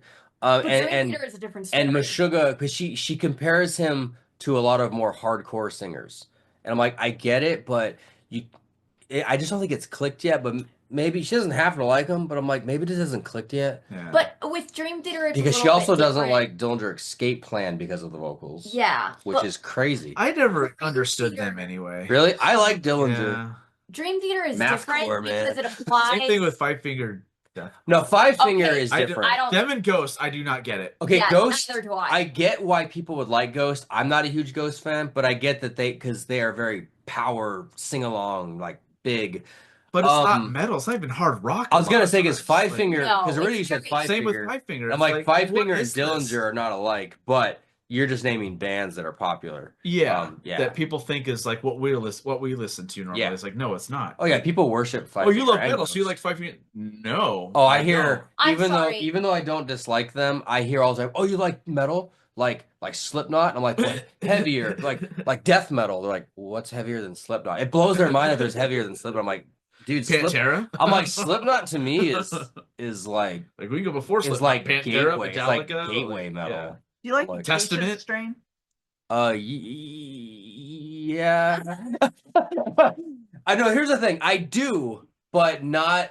I don't listen to them, but I like what they do. I like their They're song they're Doom Blade. they're creative, but I don't pop them on and listen to them. I We got saw to see them. them. We saw them live open for between the Berry Berry and Man. Me. Yeah. And I enjoyed them up to a certain point, and then I was like, okay, finish your set. There's a good. They're good if you want heavy and mood. They're good for that I've combination. only really listened to one album, the Doom Blade one, but I like the song that starts with the 911 call, Mhm. and they really creeped it out. Yeah. It's Yeah, they like to be creepy, moody. And I can dig that. I Yeah. can dig the creepy mood. Have you guys heard Full of Hell? No. Full of Hell. If you like that, take that creepy, but put it into like a blender of extremely violent, heavy punk attitude metal. Hardcore, Full of Hell. yeah. Hardcore punk, but like with some complexity, a little bit of doom, Sabbathy doom, and a lot of spooky, morbid, Achaia Strange shit. Full of Hell. Good band. Nice. On the newer side too, fairly new. But you gotta like really aggressive, like tear this place up type music. I'll listen to that. Hell yeah. Yeah. All right. So we're getting close for me. I haven't shed a tear yet. I'm good. I got this. Yeah. Hey, for all of you that have recently lost a loved one or anything like this, get out your lighters and your phones and all that shit. I'm like, oh shit. Yeah. I lost it. Yep. I'd be the first to admit it. I lost it right here. Yep. Yeah. And we've talked about this. I We've was- talked about I this was at almost Denny's. just- There, yeah. Carries You on have a that unique story Yeah. in connection with this song. And Portnoy just lost his sister. Yeah. And Oh yeah, and that's right. They had that video of him and Mhm. Petrucci. yeah, and like, I think that's what yeah, inspired them to say that. yeah. And I know. the Spirit Carries On was very So another weird for me more because scenes from looking memory. Yeah. back at it, it's very weird because when I was in treatment, I met someone who was very reminiscent of my two uncles, who both passed away, one from suicide and one from like complications from basically alcohol. And I met someone who was an addict who reminded me very much of both of my uncles. And it was very weird because something about my presence had a very calming effect on this person. And it was very strange because it was almost like the part of me that never got to really deal with the death of my uncles got to make amends almost through this other person and it very much reminded me of The Spirit Carries On. Yeah. Because it was very much like I was meeting someone who was so similar to someone that I had lost, who I loved very much. And so it was weird because in the moment that they played that song, it was just, oh, it's Dream Theater playing Spirit Carries On. That's a big deal. But like looking back, I'm like, that was almost like premonition to what I was going to go through Yeah. very soon after. It's just funny because Petrucci has a way of doing that because the last time we saw them during Count of Tuscany, he went into Disney music, Which which is was reminiscent to Disney where track. what we were early in a relationship going to Disneyland. So like Dream Theater seems to have, towards the end of their shows, seems to have a way of connecting with you. Yeah. Like, Yeah. and you. Yeah. Yeah. That was pretty crazy. And then the final song was the first ever song I ever heard from Dream Theater. Well, Now this was great to hear. Had you heard this live before? I that? had Okay. because I at the show with Iron Maiden. Okay. And they played it. They played it when we saw it. Yeah, they Mhm. played it at the Magini show we were at too. Doesn't count. I don't They mean played it it in a like in mean the middle way. of the show though when we saw them this last time. Not this. I mean the Magini time. Yeah. They played it like mid show. I don't It's mean it in a interesting. mean way, Yeah. but I could have done without. Like, not in a mean way. Like, but It was a Oleander cool is banger not. to go off on. There were 3 songs that I would have changed for 3 other songs in this, and this was one of them. Yep. The other 2 were the Mangini era ones that I was like, we Yep. could have put 2 other songs in this place instead that people would have freaked out about. So, but Yeah. I mean, I But don't also, mind it. Like, I was amazed by the Well, set list. Yeah. also some of these songs that we're mad they didn't play, they have played in other cities. I've been looking at other set lists. oh yeah, They did play a Well, few songs in they- other cities. yeah. Eddie Trunk actually requested "As I Am" at the Yeah. Vegas show because he was going to that show, and Portland Yeah. even texted him. He's like, "Hey man, you better be here on time, man. We're playing your song. Put Yeah. your song in the set list."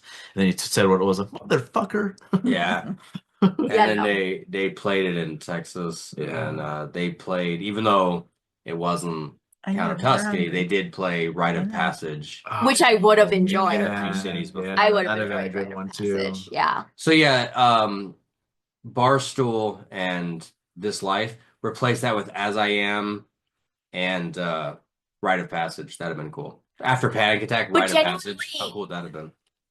Which is what they might have done. Dream Theater Also- is one of those bands that, like, no matter what they play, I'm still gonna Right, enjoy it. Sure. And I can't be mad. There's just 2 that I did not know at all. out of So, curiosity, Same. I am thrilled that we got Dark Eternal Night. yes. There were shows that There were songs that I'm like, Under a Well- Glass Moon. I don't think I've ever seen them play that. Yeah, that was So- great for me. There were shows where they traded Dark Eternal Night with Constant Motion.